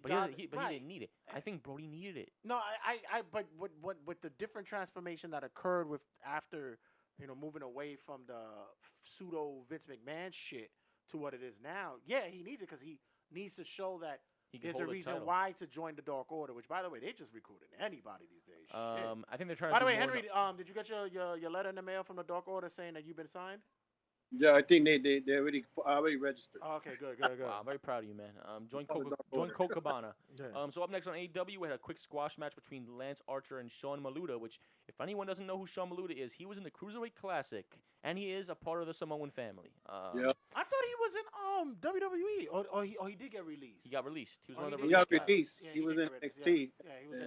He was in 205 Live too for a minute. Yeah. After the match, Jake the Snake Roberts put over Archer as the favorite in the Casino Battle Royal, only for Team Taz to interrupt. That music was weird. By the way, Henry, I know you'd appreciate this. Is AEW really trying to get too many factions like fucking how New Japan does? Yep. I think that's what they're trying to do. I don't know why, but the one thing that Jake the Snake Roberts had me laughing. He called Team Taz the Flintstones. That shit had me dying. Barney. He called Taz Wilma. Stupid. Wow. Yo, I was dying, yo. Team Taz comes out, which at the end of the day, are they having a lot of stables? Sure, but I think Tony Khan is just agreeing with the fact that stables mean money. And but when you got too many stables, it's no, I know. I mean, it's too many of them. Agreed. Come on. Agreed. Team Taz comes out, then Darby Allin follows and attacks Ricky Starks, and they brawl to the locker room. Roberts and Taz separate Archer and Brian Cage while a crowd chants to let them fight. I guess, who's your early pick for the Casino Battle Royal? And by the way, does the winner of that match get a number one contender match? Like, what the fuck is the point of that Battle Royal again? I know in the future, I don't remember if they get a title shot. I don't fucking know. But I think Lance Archer needs to become the Kane. They have them two, and then they have Lucha Brothers and Butcher and the Blade. That whole group, so and Eddie Kingston. Right now, you only got Darby Allin and Starks. So, maybe, because they might have Starks and Darby Allin may be in a singles match at All Out. So, you really got 7 wrestlers. I'm just looking for Brian Cage and Lance Archer face off. That's what I have a feeling that 2 guys might appear in that match. Oh. You might get a Miro who shows up. Miro, yes. And you might get Pac makes a return. Oh, I miss Pac. I miss the Death Triangle. Pac is in UK. It's the traveling restriction. I think they'll be slowly but surely they're gonna be opening it up. So I think by that time, by next week, it'll be opened up. If not, if I were to pick a favorite by the people I know right now, I think Lance Archer wins the whole thing. I think he'll be the Kane of Battle Royals for AEW. He'll eliminate every single motherfucker. They need to push him. I'm so over with Lance Archer. Lance Archer lost to Cody, and they haven't done shit with him. I don't understand it. This guy was a legend in Japan. Everyone will have their turn. How the pinwheel moves, someone else will be on deck. So, up next we had Moxley and MJF's contract signing, which the attorney was absolutely annoying and just bad at Weber. I didn't like this. I did not. Nice little subtle jab by MJF referencing Renee Young. Yeah, of course MJF had the jit for jab as usual, but MJF vows to become AEW champion, saying that we deserve better. He mentioned that Renee Young, which sparked further tension, like you just said. Nothing you say matters. Nothing I sign matters. On September 5th, you're a dead man, Moxley says. The heel, MJF, and his team celebrates, only to find out that Moxley added a stipulation to page 17. MJF goes, wait, there's a page 17? I was laughing at that shit. Their acting there was pretty funny. So next week, it's going to be MJF's attorney versus Jon Moxley. I don't know. Does that make sense? No, it doesn't. And it's a throw in for a fuck. Why didn't you? Why did you just say Wardlow? Yeah. And by the way, how did Moxley even know that he had an attorney? But exactly.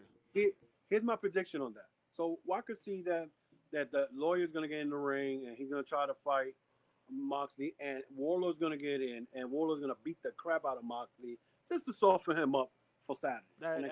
We could only hope because it should have been. See, but the better thing could have been Moxley signing that the Wardlow and the ring is banned from ringside. And no, not the wrestling ring, the fucking diamond ring that he always uses to get over. Like Moxley could have used that in the contract signing better than just a random match. Right. Why would you get one over on someone by saying, "Hey, I'm gonna get tired next week before our match"? It's like, really? It doesn't make any sense. It's the superhero factor. I guess. Up next, we had an 8-man tag match which, by the way, if I hear one more 8-man tag match in AEW, I'm going to shoot myself in the head. If I hear one more 8-man tag match happen on AEW, I'm going to shoot myself. Not literally, that was figuratively. It was Lucha Bros and the Butcher and the Blade, the new stable of Eddie Kingston versus Joey Janela, Sonny Kiss, Griff Garrison, and the debut of Brian Pillman Jr. Lucha Bros, Butcher, and the Blade defeat Pillman Jr., Garrison, Kiss, and Janela. I'm not talking about this match. Come here, Pa. Come here, Pa. Yo, Eddie Kingston is the man. I think. Come here, Pa. If there's anyone you could put over, it's definitely Eddie Kingston and also Henry's 4-mile run today. Next we had Brody Lee celebrating his TNT Championship victory with the casket, putting the Nightmare family logo on the flag on the casket just for it to be a member of the Dark Order, and they had the fake fucking tattoo on his neck. It was hilarious. It was truly. I thought it was a really cool segment. A bunch of people start beating each other up. Dustin Rhodes, QT Marshall come out to defend Cody. Scorpio Sky hits the ring, and I'm assuming that will be the match at All Out. It will be Scorpio Sky versus Brody Lee, which I'm a fan of. I love both of them. Nah, but see, here's the problem. I got a problem with that. Uh-oh. So you gonna go and gonna put Scorpio Sky to wrestle Brody Lee, right? And Scorpio Sky just lost to Cody, right? So for that, you could have had Cody and Scorpio Sky into a double disqualification, and that would have been a better match. Henry. Brody Lee. Henry scratched that. I forgot that. Also, the returning Matt Cardona actually also came out. So maybe we'll see some Zack Ryder, Brody Lee action. A little Luke Harper, Zack Ryder. He needs to change that finishing move. He can't be using that WWE garbage ass move that he has. What, the kick? He could change it up. He could change it up. I hope so. Big Swole defeats Baker, that was Reba, and Ford. That was garbage. All I'm saying is that Britt Baker bribed Ford by saying that she'll do her dentist work for a whole year for free.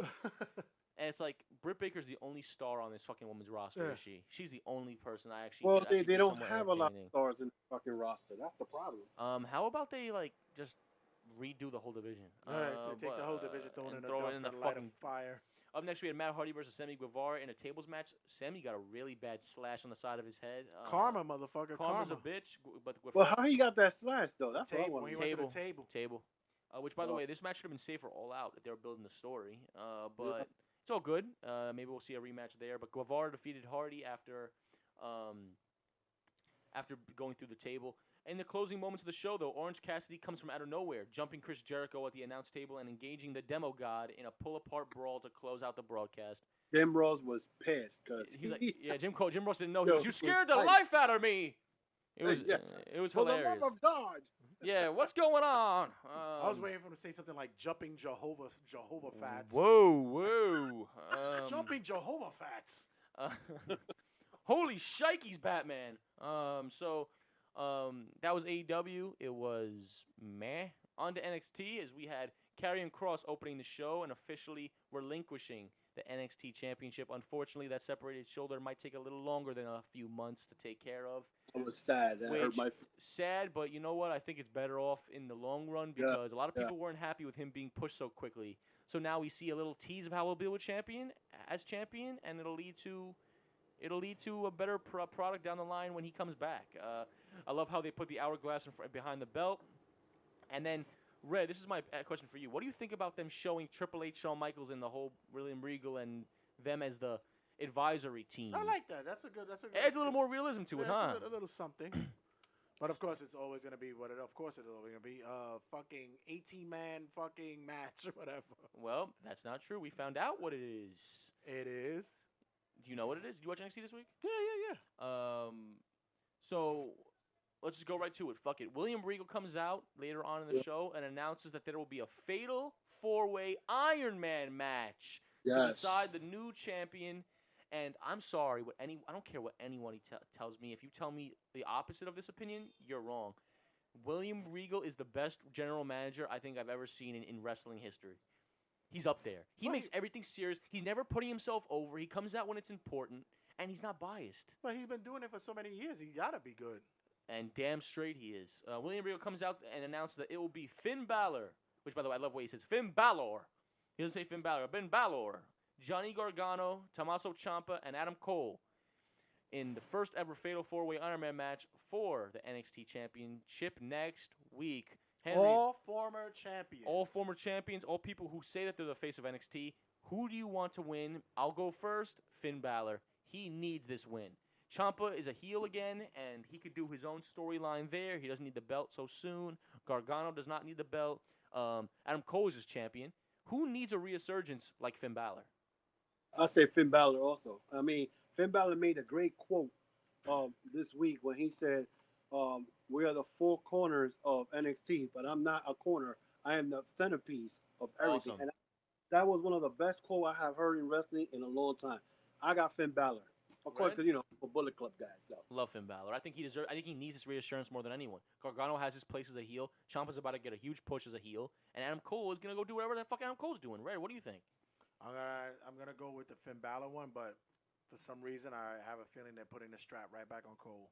They might. Really? They might. But I thought about the same thing too, because wouldn't it be great if Adam Cole wins it again and then has a feud with Pat McAfee for whatever reason, and then when Killer Cross or Karrion Kross comes back, then it will be Adam Cole versus Karrion Kross. Because a couple of months ago, when Adam Cole defended his belt, there was that timer, the second timer, that it was left in the middle of the ring.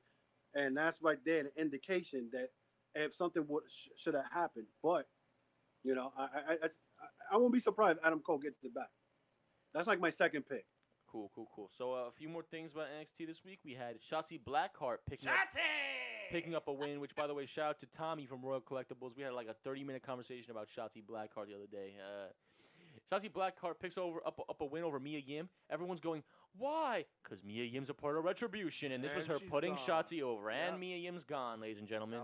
Oh, wow. But it wasn't the original scheduled match. It was supposed to be Mercedes Martinez versus Mia Yim, but Shotzi Blackheart ran over Robert Stone with a tank.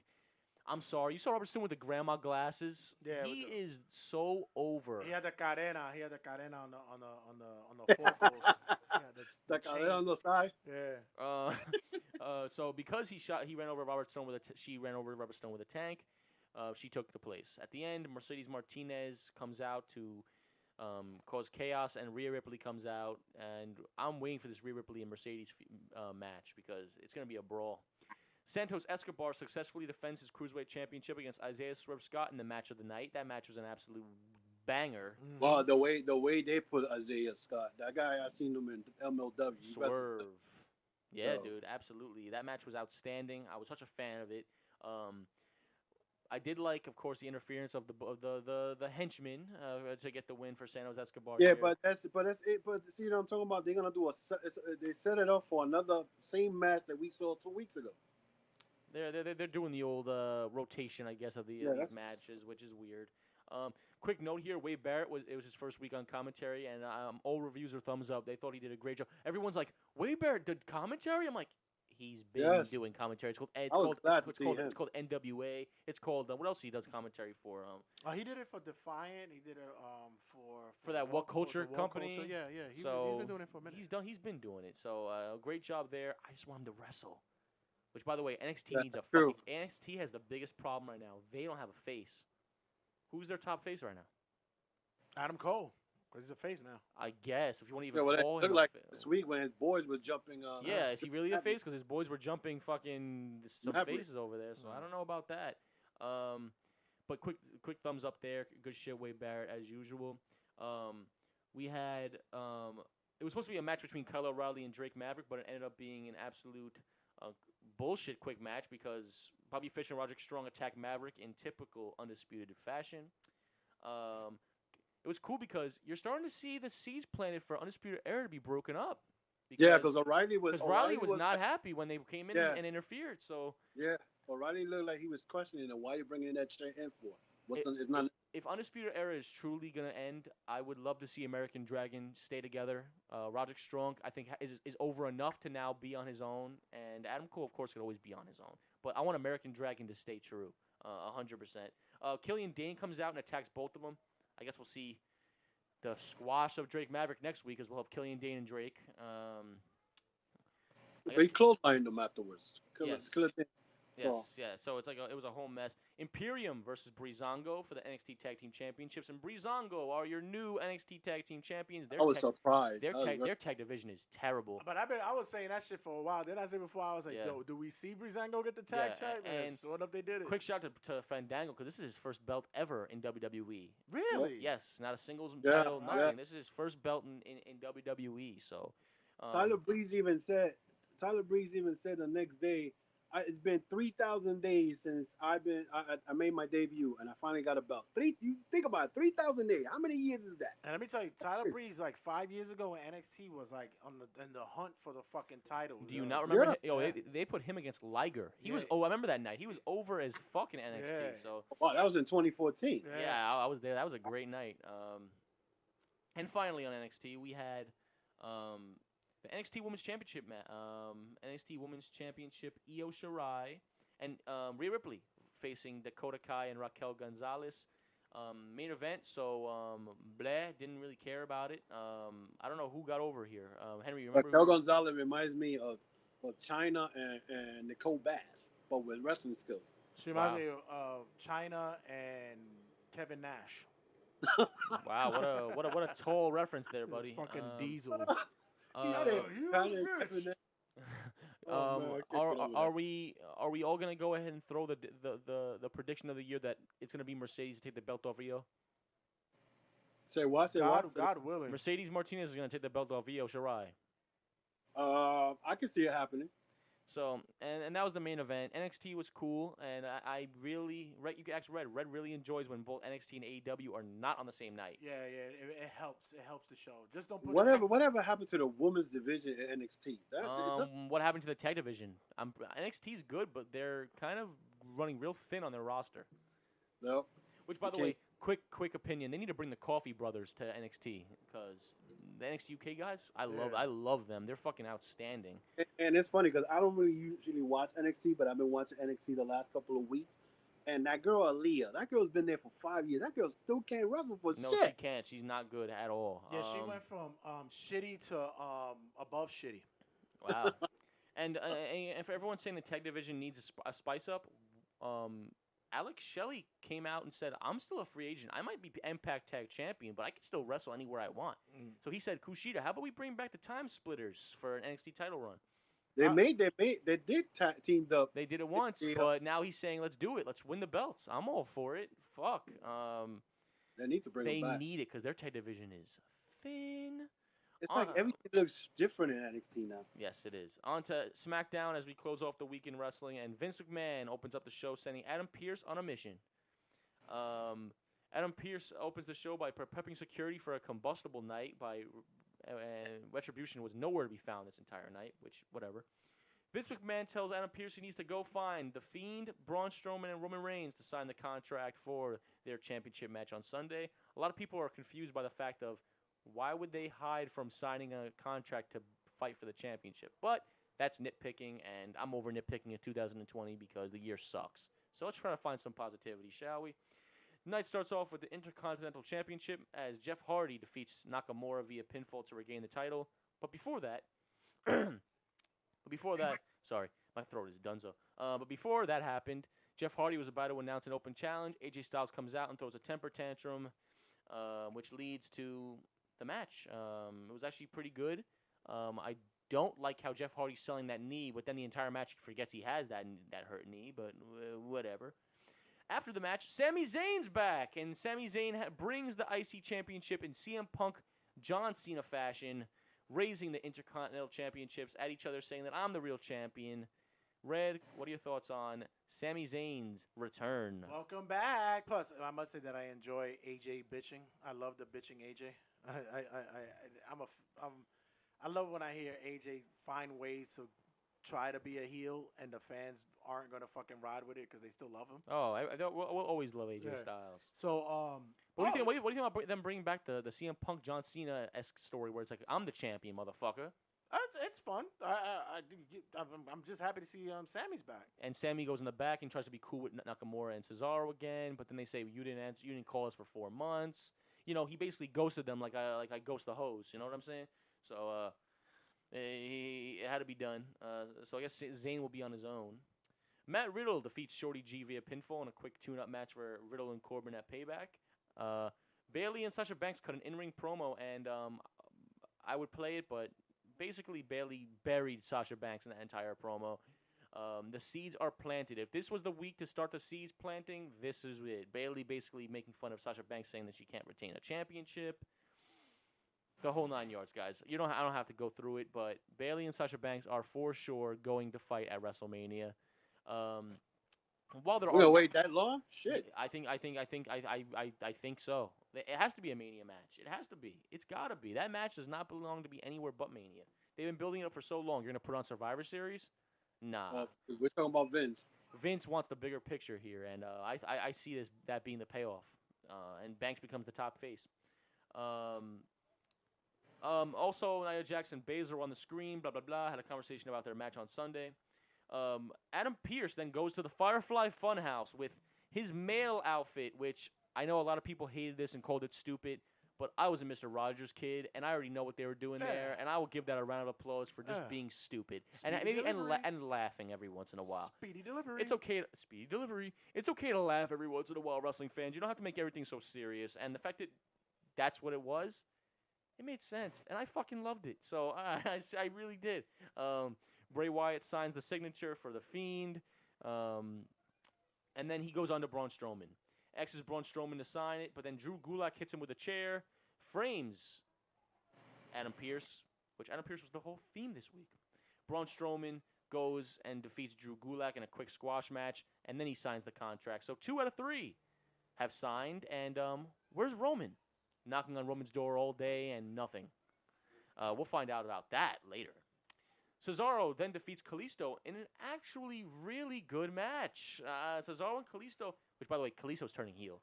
Facial hair, the eye contacts, he's turning heel. Cesaro gets the win as expected, but at the end, Kalisto blames the rest of Lucha House Party. Do you think they want to separate Kalisto because they want him to be their Pentagon because they think that like the Lucha House Party could be by themselves? Like the Lince Dorados and Grand Metaliques, you think that they could be good on their own without Kalisto? I think they're breaking them up because they're going to probably release the other 2 fucks and keep Kalisto. Wow. Wow. For real. but Grand Metalique's good, man. Kalisto, look, I want to see a match between Kalisto and Rey Mysterio. That would be an awesome match. Yeah, but I'm cool with that. No, what they're going to do is they're going to fucking be like, all right, we're breaking you guys up. By the way, you guys are fucking getting dropped. Shh. I'm firing you. After that match, Alexa Bliss shows some of the effects of having been with The Fiend. Nikki Cross and Tamina discussing what happened to Bliss, and Bliss shows up with her hair in old school pigtails. Everyone's like, people online were literally questioning why she had that. I'm like, because that was her heel hair, you stupidos. It's to be the Harley Quinn. The Harley Quinn of WWE. Bro, she's going to be the Harley Quinn of The Fiend. It's going to be the Joker to the Harley. It's going to be her Harley Quinn to the Joker. It's going to be fucking awesome. She smashes the mug after not being so supportive of her new look, having that hippie strand of hair. I don't know what you call that.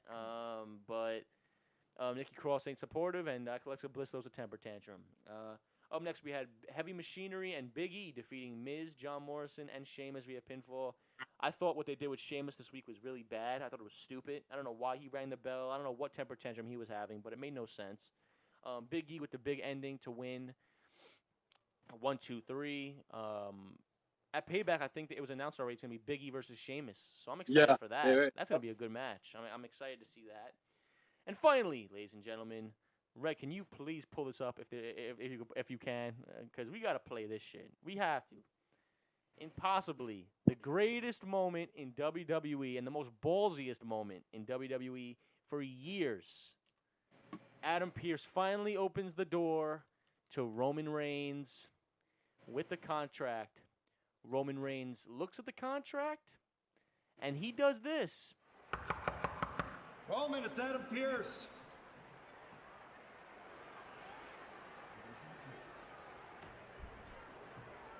Roman?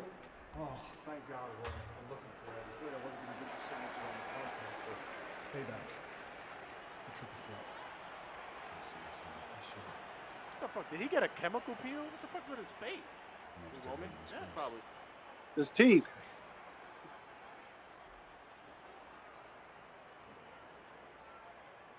Fix the changes that we need. And I'm telling you right now, I will be at Payback on Sunday. That is a promise. I will be in the triple threat match, wreck everyone and leave. That is a guarantee. And I will win back my Universal Championship that I never lost in the first place.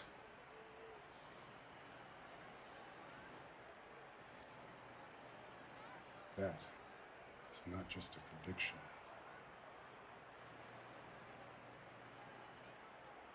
That's a spoiler.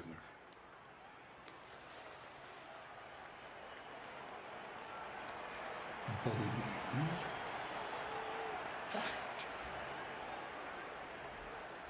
Mind blown. By the way, seriously, Roman looks like he's awake, like he just woke up. Like he got like I don't know. Something Well, I'm pretty sure that they said you got to turn heel now, so you got to look down I and. don't know. He looks like he's peeled back a little bit. I don't know. There's something going on with his face. I know the teeth is like. Well, though, listen. Yeah. He looks like an action figure. He's really starting to look like a fucking action figure.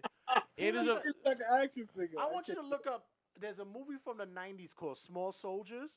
I want you to look that up, and I want you to see. They're about little toys that fucking come to life somewhat. Nah, I have a better reference than that. It's He looks like fucking one of the leaders of the Gorgonites and shit. It's the villain from Santa Claus 2 when Santa makes his toy version of himself. I swear, why? I'm about to do a side by side of that shit. Roman looks like the leader of the fucking Gorgonites. Yo, it's funny because when we saw him come out in SummerSlam, I'm like, yo, he looks different. His face look, like trimmed down. What the fuck? Like he pushed his skin weight. back or something. And then I saw those horse teeth, and I'm like, hold up, what's going on? It's mad white. But he looks mad different. I don't know. It is confirmed as Roman Reigns is finally a heel and is a Paul Heyman guy to close the night. Holy shit. I dropped my phone. I called Rondo, and I lost my mind. WWE, I am lost. My question to that is, so you got Roman with Paul Heyman. What's going to happen when Brock comes back? Well, that's the story. Yeah, I saw Small Soul. Yeah, it's kind of like that, right? The those Gorgonites. Are fucking Gorgonites. Well, now the story's going to be told that when Brock comes back, he's going to be jealous and be like that he was replaced, and it's going to cause Brock to maybe turn face. But this is like, okay, so I don't know, WWE sometimes they grab stories from years ago and they modify it a little bit. You know what I'm saying? And bring it right back. So we're going to have Paul Heyman turning on Brock because now he's supporting Roman. I don't know. I mean, I'm so excited for this. We'll see tomorrow. If Roman gets the belt tomorrow, is again the Roman agenda. And I don't know. The Roman initiative. Guys, I am so over for this. I'm so happy. Roman Reigns is finally healed. They listened. They did what they didn't do to John Cena. They put the most over guy for the children and for everything fucking heel. Him aligned with Paul Heyman is going to be. I think it's going to be outstanding. I'm so excited. I expect some new gear. And if it doesn't happen, it is what it is. But I'm just happy to see Roman not a fucking face. This is what we've been asking for years. And whoever complains about this, you're fickle because we've been asking for this for years. The thing I could say is, if his wrestling moves are different, and he's doing more of a heel type stuff, chairs, and just go over like crazy heel, then I'll probably be like, okay, this is not an agenda, it's not a Vince McMahon agenda, and they actually putting him heel so he could get over as a heel. But if they don't do nothing, and he's still the same with the same gear, same everything, dude, that's not gonna last long. All right, guys, we're gonna wrap it up here with Around the Square Circle, and when we come back, we're gonna have our conversation with Ariela Nyx. Guys, don't go anywhere. Stick around. And for you guys who partaked and around the square circle and who's going to be watching this, thank you for your help and thank you for everything that you've been doing for us. And don't go anywhere. Stick around and check you guys later. Thanks again, Henry, and thanks again, Lil Bit, for being a part of the episode. Anytime, brother. Be good. Yep. And my MVP this week, because I forgot to do it, my MVP this week has to be Pat McAfee, and I believe that we all going to fucking agree on that as well, absolutely. Right? That has to be it. So mine is I don't give a fuck. Mine is Roman Reigns for doing nothing but turning heel. I don't give a fuck. That alone is the ballsiest move WWE has ever done. Thank you. See you guys. Take care. All right.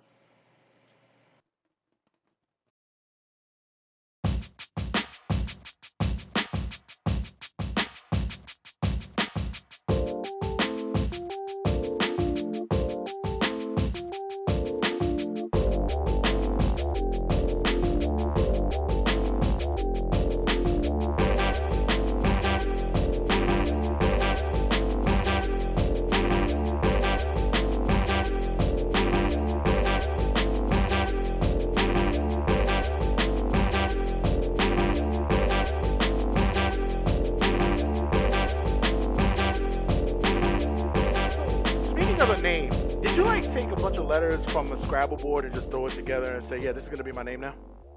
No.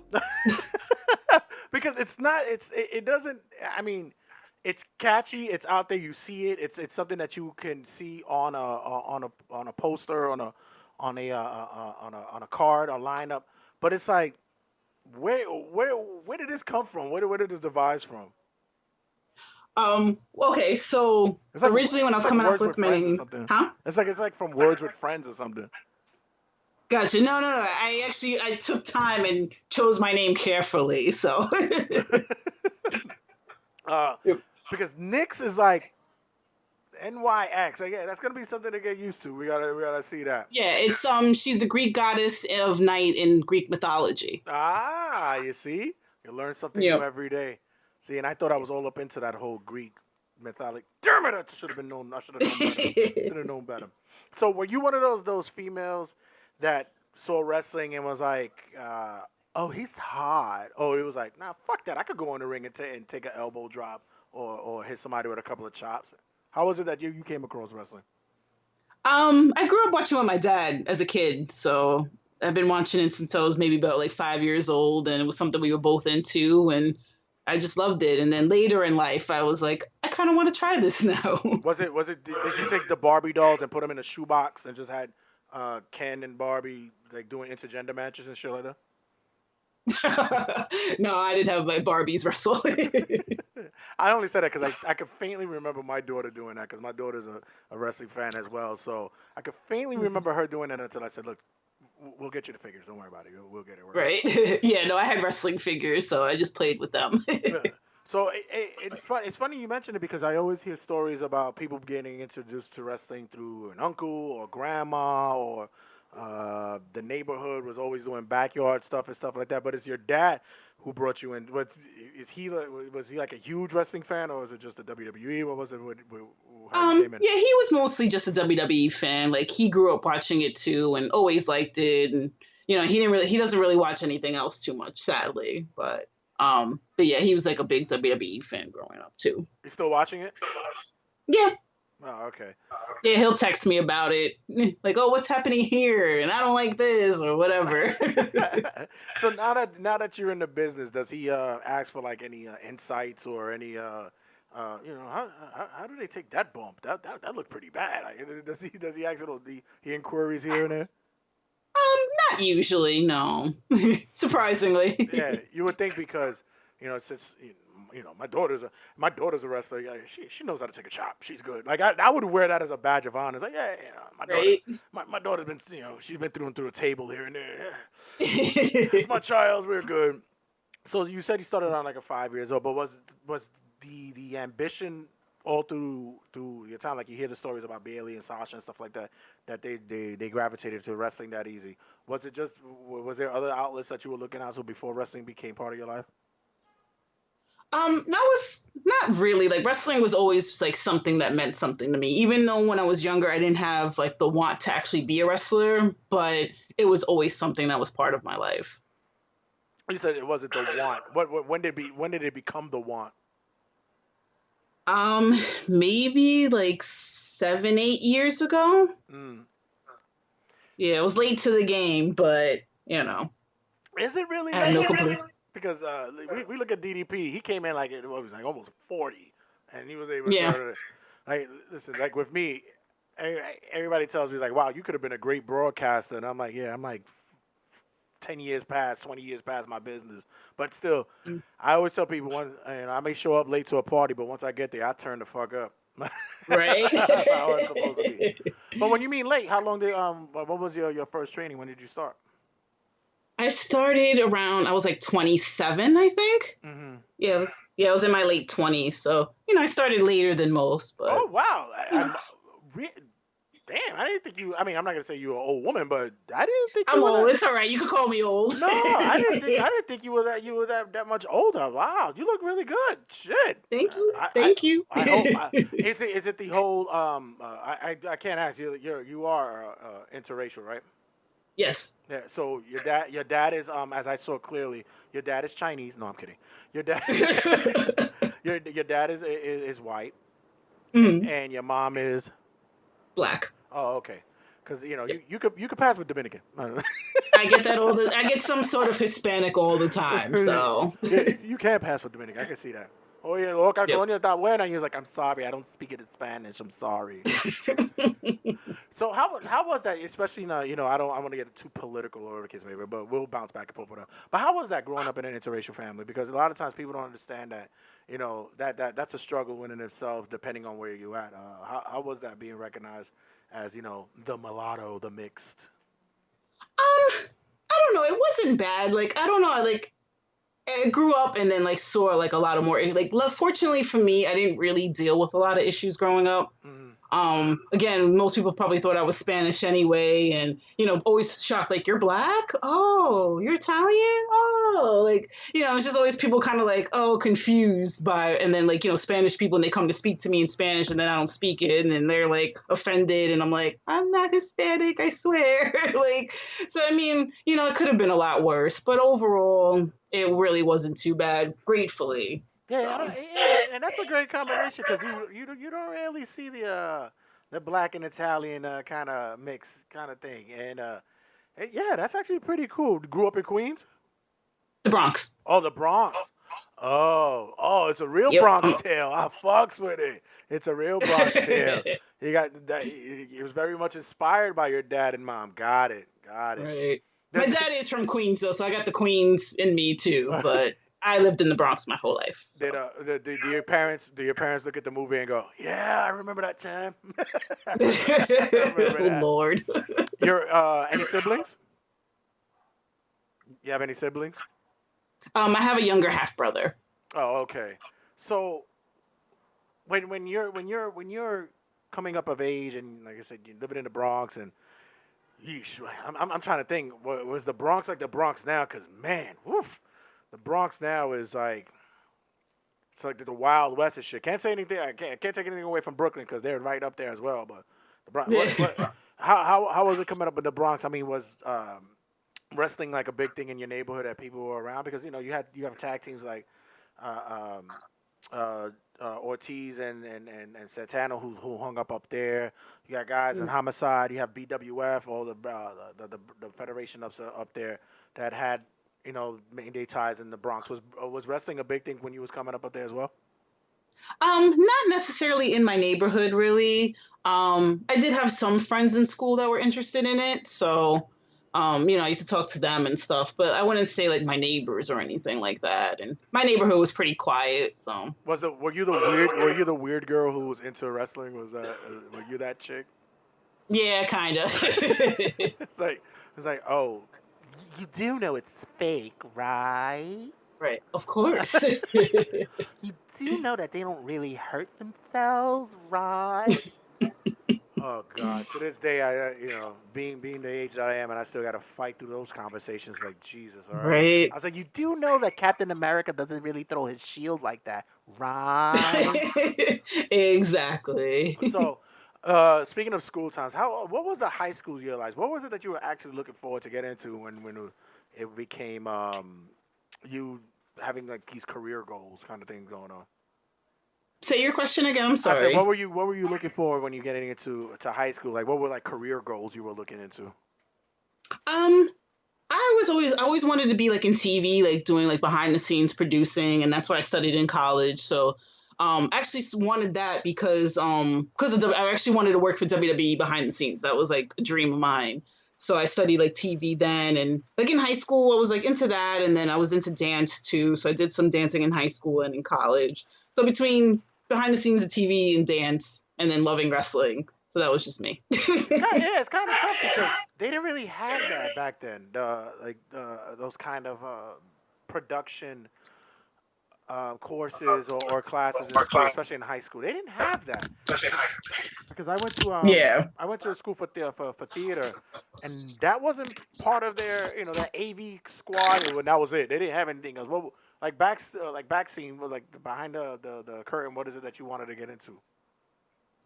Say that again. I'm sorry. You're breaking up for me a little bit. Because So I got audio back and forth going on.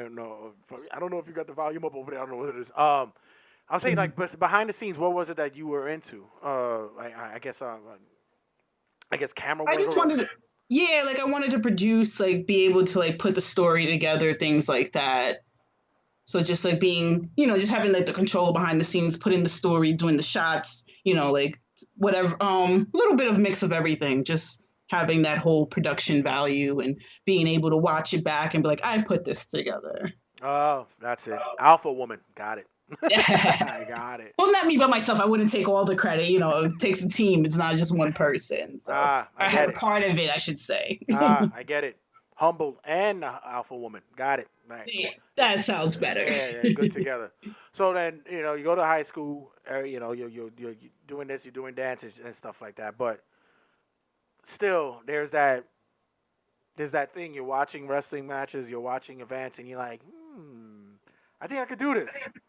So what was your first direction that said, let me start building this up together, that maybe I could get this done?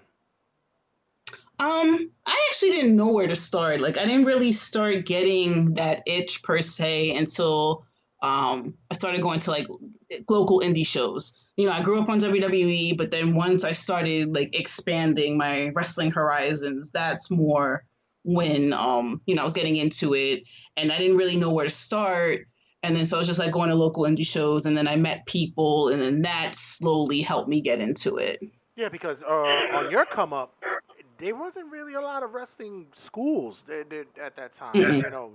I think around that time, maybe Doghouse had been closed for some time. A lot of the other schools was probably like and I think it's NYC NYWC or out in Long Island. So around locally, there wasn't really much anymore. So where did you first come across your first school? So when I started going to the shows, I actually became friends with Jay Lethal, and we stayed in touch. And he is the one that recommended, that introduced me to Red. And House of Glory was just starting. I think they were maybe there like a year, maybe or under 2 years at least. Right. So he's the one that introduced me to Red, brought me to the school, and that's how I got started. Because I didn't know anything about schools. I didn't know anything. Like, I mean, of course, I know who Red was, but I didn't even know he had a school at the time. And so it was Jay that introduced me to him and got me started there. Oh, so you started at Warfield, when they were in Bushwick. Yeah. Oh, okay. Yeah. Believe me, I've been tied to that promotion for way too long in that school. It's like, sometimes I I like to go into the events and be like, yeah, I remember when I was here from day one. I was right. I did commentary for their first show. Yeah, that was me. Yeah, nice. that carries no weight because I still can't get a buyback at the bar anyway. So whatever. So so you started the school, and I love asking this question to first time wrestlers when they get into the ring. That first bump, huh? Oh yeah, that was fun. lots of fun. Yeah, it's great taking that first bump, huh? Nothing like the wind getting taken out of you. Because everybody goes, hey, you know that they wrestle on mats, right? And it's like, yeah, right. Right. Until you, and it's funny because your first bump is actually your own bump. Was it the standing squatting back on the flat back bump, or was it you grabbed the ropes and then hit the bump? No, it was like the standing one. You kind of squat and fall back. Yeah. I've done it as like just to say that I've done it. Like I've had friends in the business, and I go in the ring and I just do it. And they look at me and they go, "Wow, you really know how to how to execute that?" And I go, "Yeah, but it's not for me. Not for me. No." But how is it that the body gets conditioned to take it? That's crazy that you guys are able to do this like every. Right. Yeah, you just got to train your body. Your muscles learn. Because you're really going against how you're supposed to fall and all of that stuff. So it does take a while to really get used to it. And, after a while, your body, your mind has it set. Okay, you got to fall this way, got to do that. So make sure you tuck in that chin. Tuck in that chin. So you're at House of Glory. You're in the school, and I don't believe at that time there were a lot of females in the classes, were there? Nope. So you were basically the I guess the pioneer of the female forefront of House of Glory at that time. Yeah, like at that when I joined, I think it was only Violet and myself. We were the only two girls, if I remember correctly. Wow. Yeah. As a matter of fact, it's funny that you said it. Yeah, because Violet has been there for that long as well. Yeah. Mhm. Yeah. So. Yep. Yeah, she was I think she was probably the only one. There might have been one other girl that left quick. But like me and her were really like the first two. So you get into the ring. You've been watching wrestling for X amount of years. You're a fan. Now you're taking the bumps. You're hitting ropes. You're doing all this. Was it like one of these things where you took it like a duck to water, a fish to water, to whatever water reference you can use, whatever the case may be? Was it that kind of thing? Sort of. I mean, it took me a while to like really get comfortable, and still like I'm really doing this. Like, wow, this is like it was kind of surreal almost because I'm like, okay, I'm really training to be a wrestler. Like, what am I doing? But it was good though. It took a while. Like I said, for me, I was like slow to get used to it. But you're in the ring with probably one of the best cruiserweights in the business. He's like regarded in the indies and professional world with the likes of Rey Mysterio and Eddie Guerrero and such like that. So you're in the ring with Amazing Red, the Innovator. Was that an intimidating thing to you? You're like, I got to make sure that I nail this. I have to do this. Yeah, kind of. I mean, he was always good and like he never put like pressure on anybody. So, he never make me feel uncomfortable. But at the same time, like you said, you just want to nail it. You want to do good. And especially if like, you're on the line and everybody does it right, you want to make sure you do it right so you don't like mess up the line and all that stuff. Right. It reminds me of a time when I would do my performance arts when I was in theater. And I had to do my exercises, and it was like, listen, I'm not going to stay up here a fucking day to read a monologue from Shakespeare that they want me to freaking read. And I was like, all right, when the window breaks, it is the east, and Juliet said, we done here, I'm out. Like, I got to go. But you get comfortable. You finally get in the flow. What was it that your first match you're booked for? When was it that they said, all right, we're ready to send you out there? Well, as since you're such a hot guy, I started out as a manager, so I was there. That was like my first time being out there. It was like I was only training maybe like 5 months, and right. We were talking about maybe being a manager for a while because I wasn't ready to wrestle. So it was kind of like, all right, we're just gonna put you out there and see how it goes. And I'm like, okay, and it was super nerve wracking, but you got to start somewhere. It was it went okay overall, and just got to keep going. Let me just say, I don't think that maybe you was open with open arms. Did you come out with when Mason, because you were paired up with Mason, correct? With Alex yes. Mason. Mm-hmm. Were you a part of his, or was it because it was during his singles run, or was it early on when he was paired up with Flanders, who's known as Flanagan now? No, it was his singles run. Oh, okay. That because he was with Flanders first, and then him and I were like he was single when there was no team. Mm-hmm. So you come out as a manager. You guys are getting the heat because you guys were pretty much you guys were coming in hot. And I always said early on when I saw this kid, I was like, this kid got potential. And then he comes out, he went off the grid for a little bit, comes back, it looks good. You're on the arm, you're walking side by side with him, and then it's your turn. Then you got to start getting ready to be a part of angles and storylines. When was it that you realized, like, yeah, this could get serious for me? I guess it was like that build up where, I was with Mason and we were like, building up as a team. And then, I made my turn and joined Cash Flow. So like when that whole started and like how over and like the response that it got, it's like, all right, hopefully I'm doing something right. Like, it feels good. And so yeah, I would say then, like when I made that turn. That was actually a really hot storyline for an indie promotion because not to blow smoke up their ass, whatever the case may be, but they don't care about me anyway. I don't give a shit. But but it's a rare thing when you get an indie promotion that works angles, and you guys had a big work where you were with Mason and you clicked over to Cash Flow, and you got a lot of heat from that, man. I remember the event where you turned. And wow, did you get a lot of backlash from the fan base and everything from that? No, not really. I mean, like you said, in the moment, everybody was booing, which was the point, and but a lot of people were just like, "This is awesome." Well, plus, they booed because Cash Flow's over as well because everybody fucking loves Ken, so it was over as well. Yeah, Ken is great. Yeah. So, you had a great run, had a great storyline there, and then all of a sudden, you disappear. You're gone. And I remember being in the crowd, and I remember, Mr. Eater the Mat, that's the gimmick I gave myself. And I started hearing rumblings. It's like, she's gone. She's out of the promotion. She's out. And it's like, why? You had the promise, and then I remember...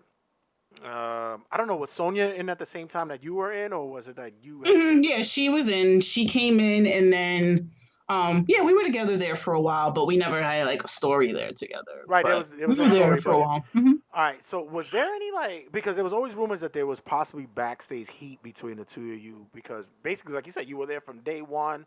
She comes in, and then all of a sudden, now she becomes the poster girl for HOG. Now all of a sudden she's in the hot angle with Flanders, the intergender stuff, and I don't know if that was before or after. I drink a lot, so sometimes I forget shit. But no worries. Hey.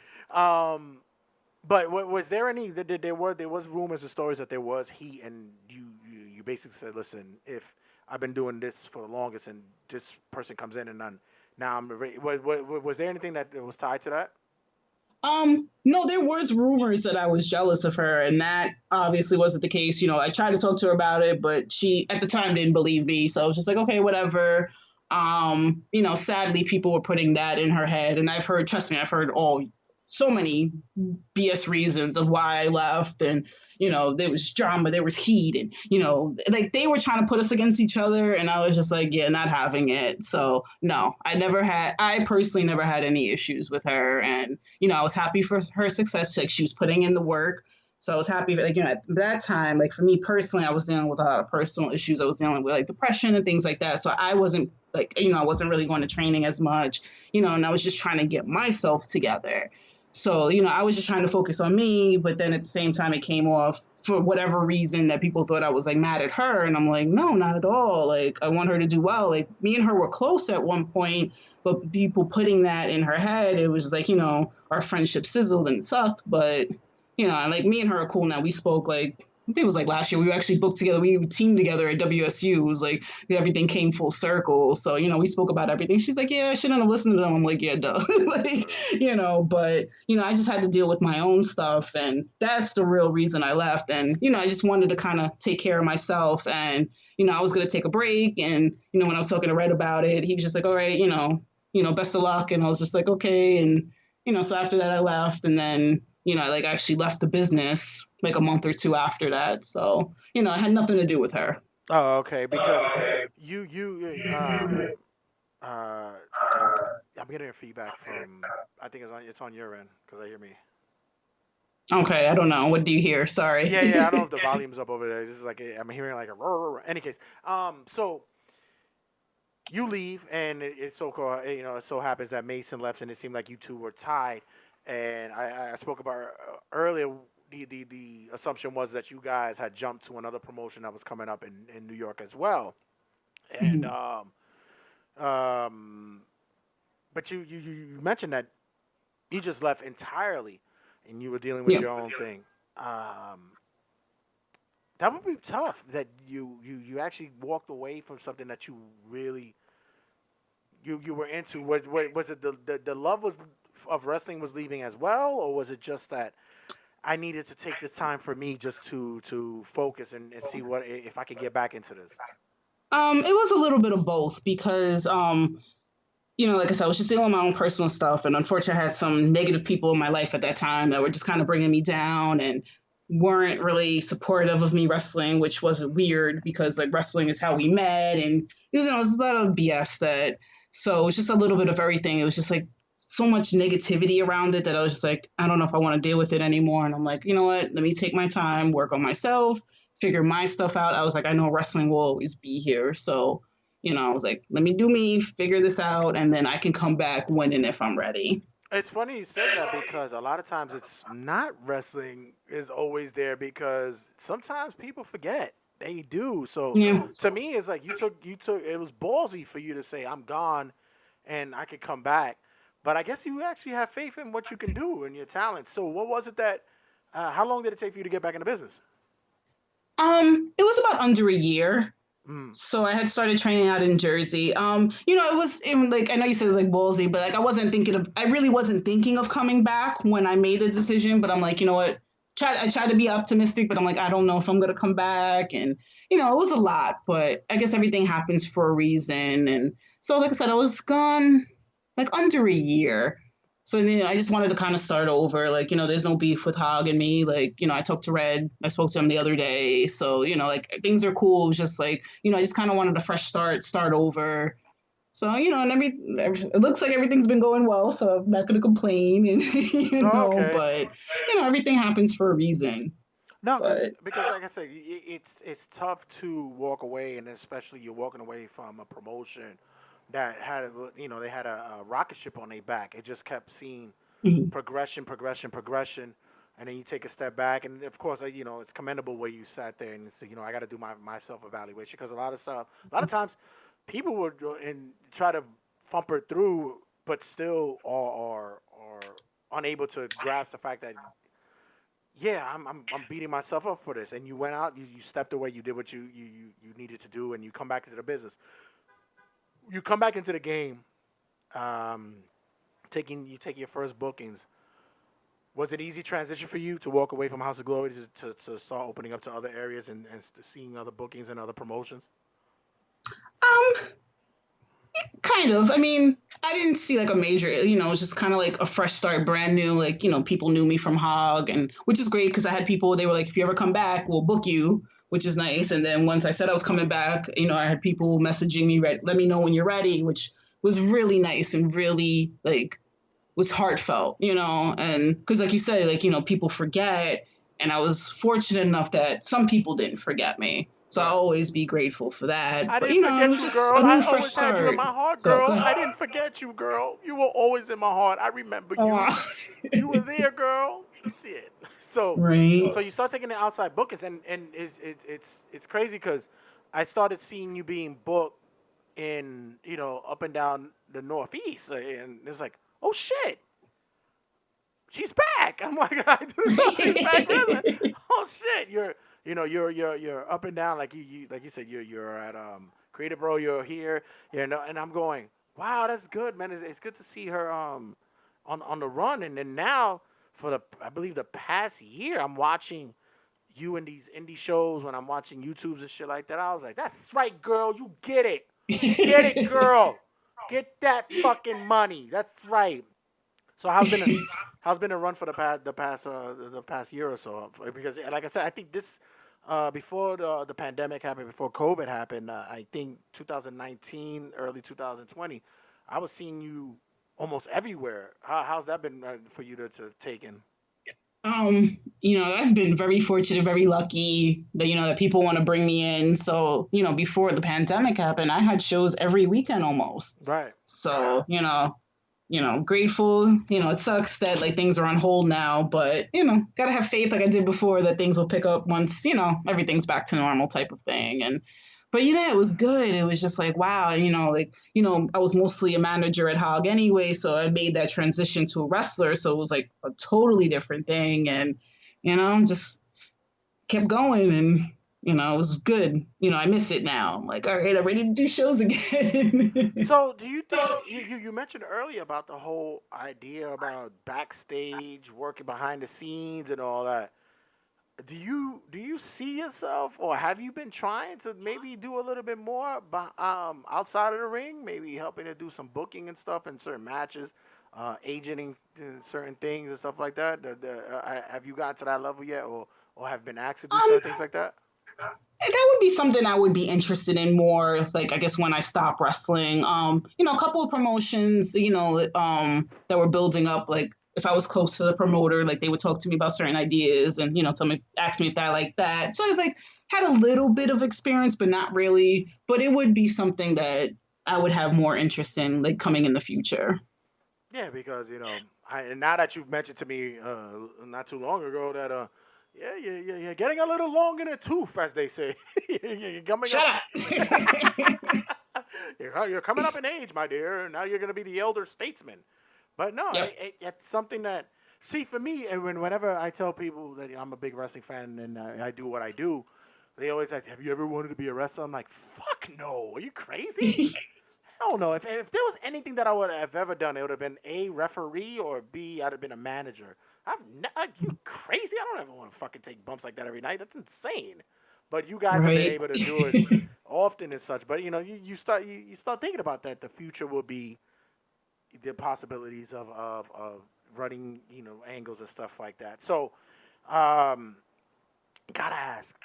This is a question I've been asking, that I've been wanting to ask a female wrestler for a long time. And like I said, you're the first female wrestler on Turnbuckle Tabloid.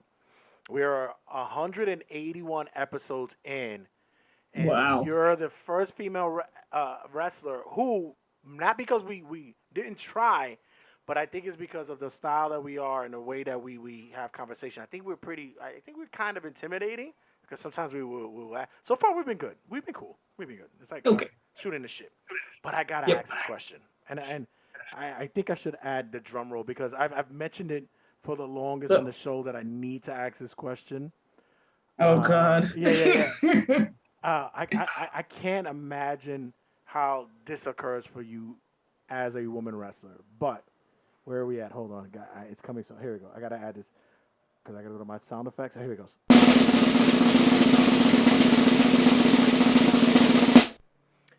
Have you ever wrestled when it's that time of the month? Why do you need to know that? Like, why does that matter? And if I wrestle shows every weekend, we'll put that as an answer. I wrestle shows every weekend. That's how I'll answer the question. Like, why do you need to know that, though? That's so weird. It just shows the endurance of a woman wrestler. It shows that you have to fight through everything, even stuff like that. And plus, it's something that I could educate my daughter if she ever wants to become a female wrestler. Like, listen, this is what you have to endure. No, it's funny because a friend of mine is here, and I had told him, I said, look, I'm leading up to it. I said I had to ask this question because sometimes it just happens, and he goes, well, the WNBA, the women take a seat and they don't play during their time, and I'm like, sometimes it doesn't work that way with female wrestlers because they're booked. They gotta work. So do you go into the booking going like, listen, we might have to cut this match short? Like, no. You see, that's awesome. You see, that's awesome. I mean, see, that's what I'm saying. Women are way stronger than men because I don't think I could wrestle through my period, and I've had bad times too. I don't want to talk about it though. It's been a wreck every 30 days. It's terrible. But thank you for somewhat answering it. Somewhat. I could give you a check mark for somewhat answering it. Thanks. Yeah, I wouldn't cancel a booking because of it. So thank you. That answers your question too. All right. Oh, please. I had far worse questions, but I'm going to just leave it at that because I got into some weird shit. But oh God. But before I let you go, once again, thank you for your time, and it's awesome that to see that you're in the scene, and once this bounce back, I'm hoping that promoters are ready to have faith and bringing the whole fold back, and they're like, yeah, that's my girl, Ariela Nyx is, and she brings what it is that we need for the promotion. I'm hoping that these guys are ready for you and what you're able to bring to the scene. And also, fuck that. They need to fucking check your creativity, what you can bring in the back of the scenes as well. You need to start opening some doors and doing stuff behind the scenes. And Selena De La Renta and MLW. She's very enforceive and on stuff backstage. So she's one of those forefront women as well. So we need to see women like that in the indies as well. Yes, agreed. I definitely agree that we need some more powerful women all throughout, not just wrestlers, like you said, behind the scenes. That's right, girl, because that's right. With all the shit that's going on, we need a fucking female movement. That's right, shit. So, oh my God. Before I let you go, we have a thing on this show where we usually do the would you rather. So I'm gonna drop three would you rathers, and you just gotta pick which one would you rather.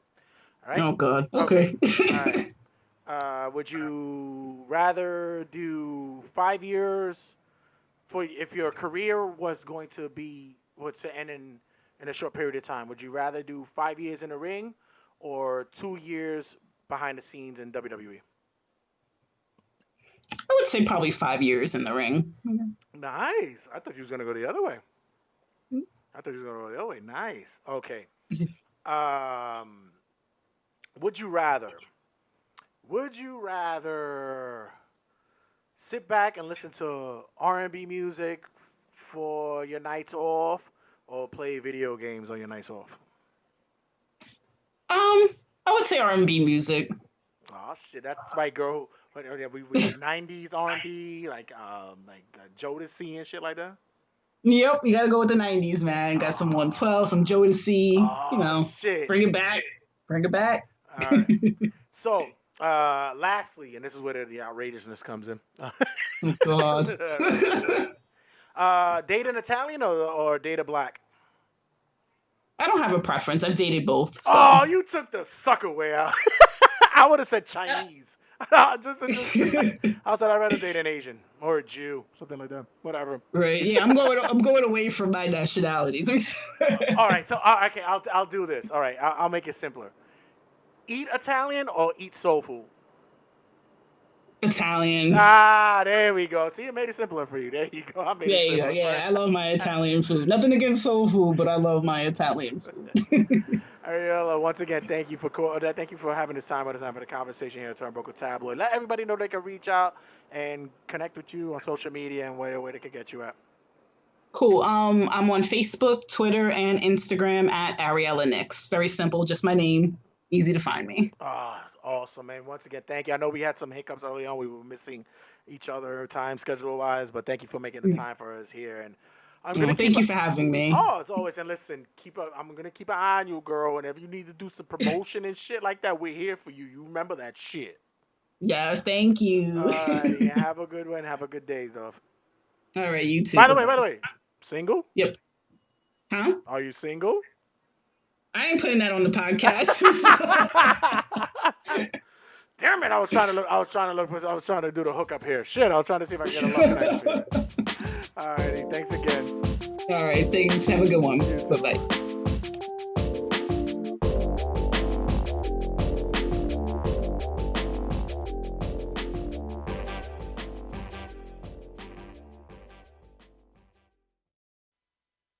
Turnbuckle Tabloid. 3, 2, 1.